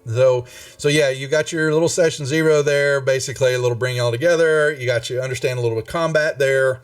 little bit of Fantasy Grounds. I said I will code some extra stuff for y'all over the weekend and get your character sheets all kind of hammered all out and filled out. And then starting next Thursday night, the adventure will begin in earnest. Punches will not be held. So, but any questions like that y'all have with what was going here, I will post this up on. This will be up on Twitch. We're recording right now. So if you want to go back, you can go, watch it, listen to it. If something comes up you missed or want to get a better explanation on, let me know. You've got your Discord room to all four of you to chat and to kind of, y'all are basically these 2 days, or y'all are kind of able to mingle around. It's to let y'all get to know each other, to understand what you're going. You can chat a little bit. Y'all can do that in the Discord room and role play it out a little bit there if you want to. Introduce your characters a little bit more to each of you, so y'all know. Because now when y'all move out, y'all should be a little bit more comfortable working with each other, know each other's names, and be able to start handling situations as professionals. There you go. Okay. I'm glad you guys enjoyed it. So, yep. That was great. Yep.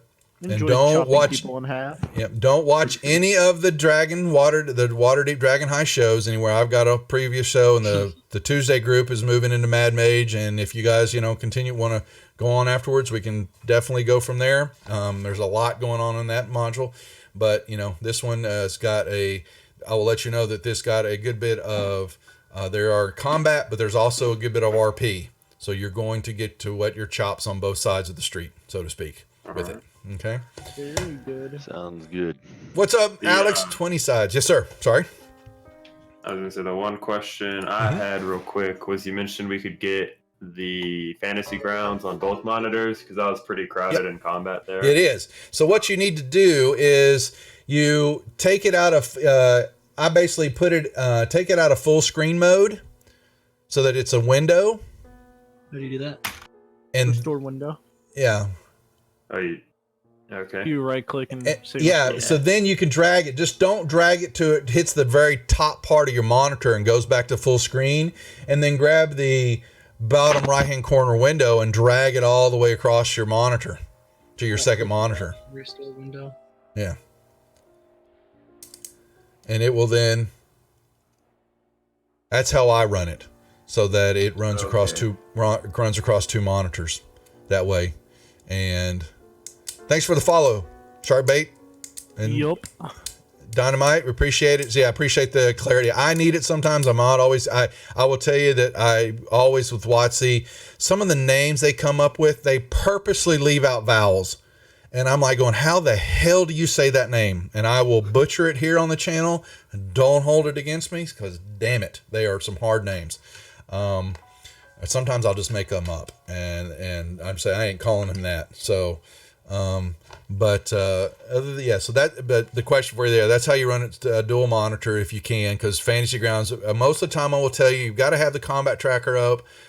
You'll have a map and your character sheet basically. And then you also want to see kind of what's happening in the chat. Part of my combat tracker, I usually have it over the top part of the chat window because I'm only cared about the last couple of rolls anyway.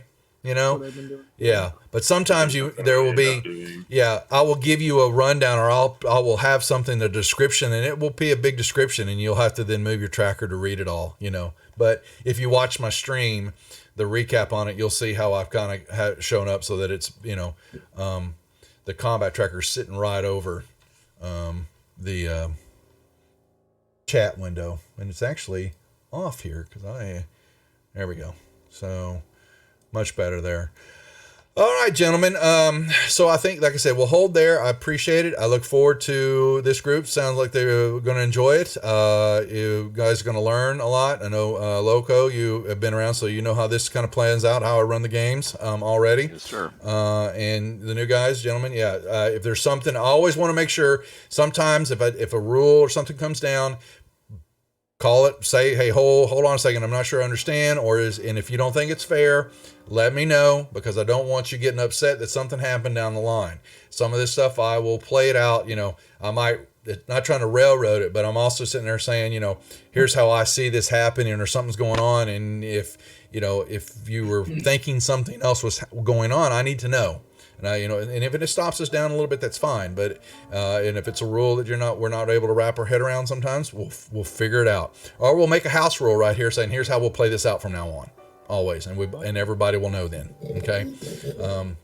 And like one of them is, like I said, is the combat when you're doing something from behind. If I don't know if y'all have got the map up still for the house deal, but I'll pull it back up here. But basically, let's say in this scenario that Abdul and Grey Axe were fighting each other, and Jen was going to come up to do a attack. Well, as long as you're behind what I call the 90, cut in half. If you're behind in the 3 squares that are behind a person and not touching that line, I give you advantage on your shot.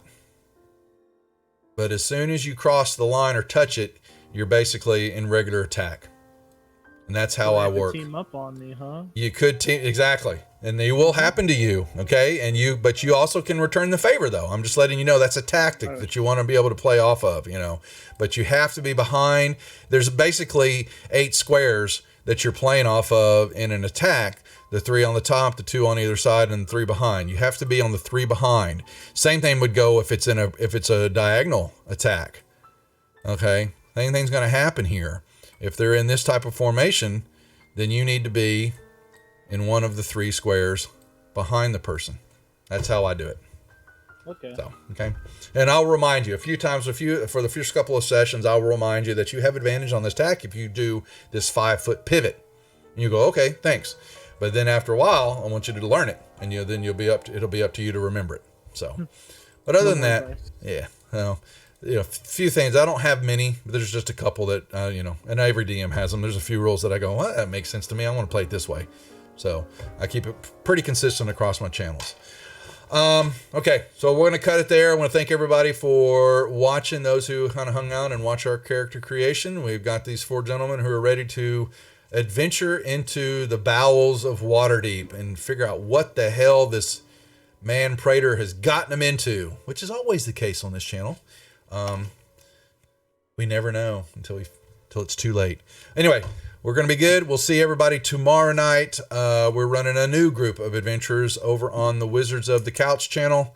They will be doing Lost Mines of Phandelver, and I believe possibly that Josh from Dungeon Dwellers is going to come over and join them. I think we have 5 players. We could have 6, but we'll know more tomorrow. They're going to do their session 0 and character roll up. So, and we'll see what mayhem we can get in there. But that'll be tomorrow night at 8 o'clock also. So until tomorrow night, y'all be good, and we're out of here. Thanks for watching. Good night, Doc.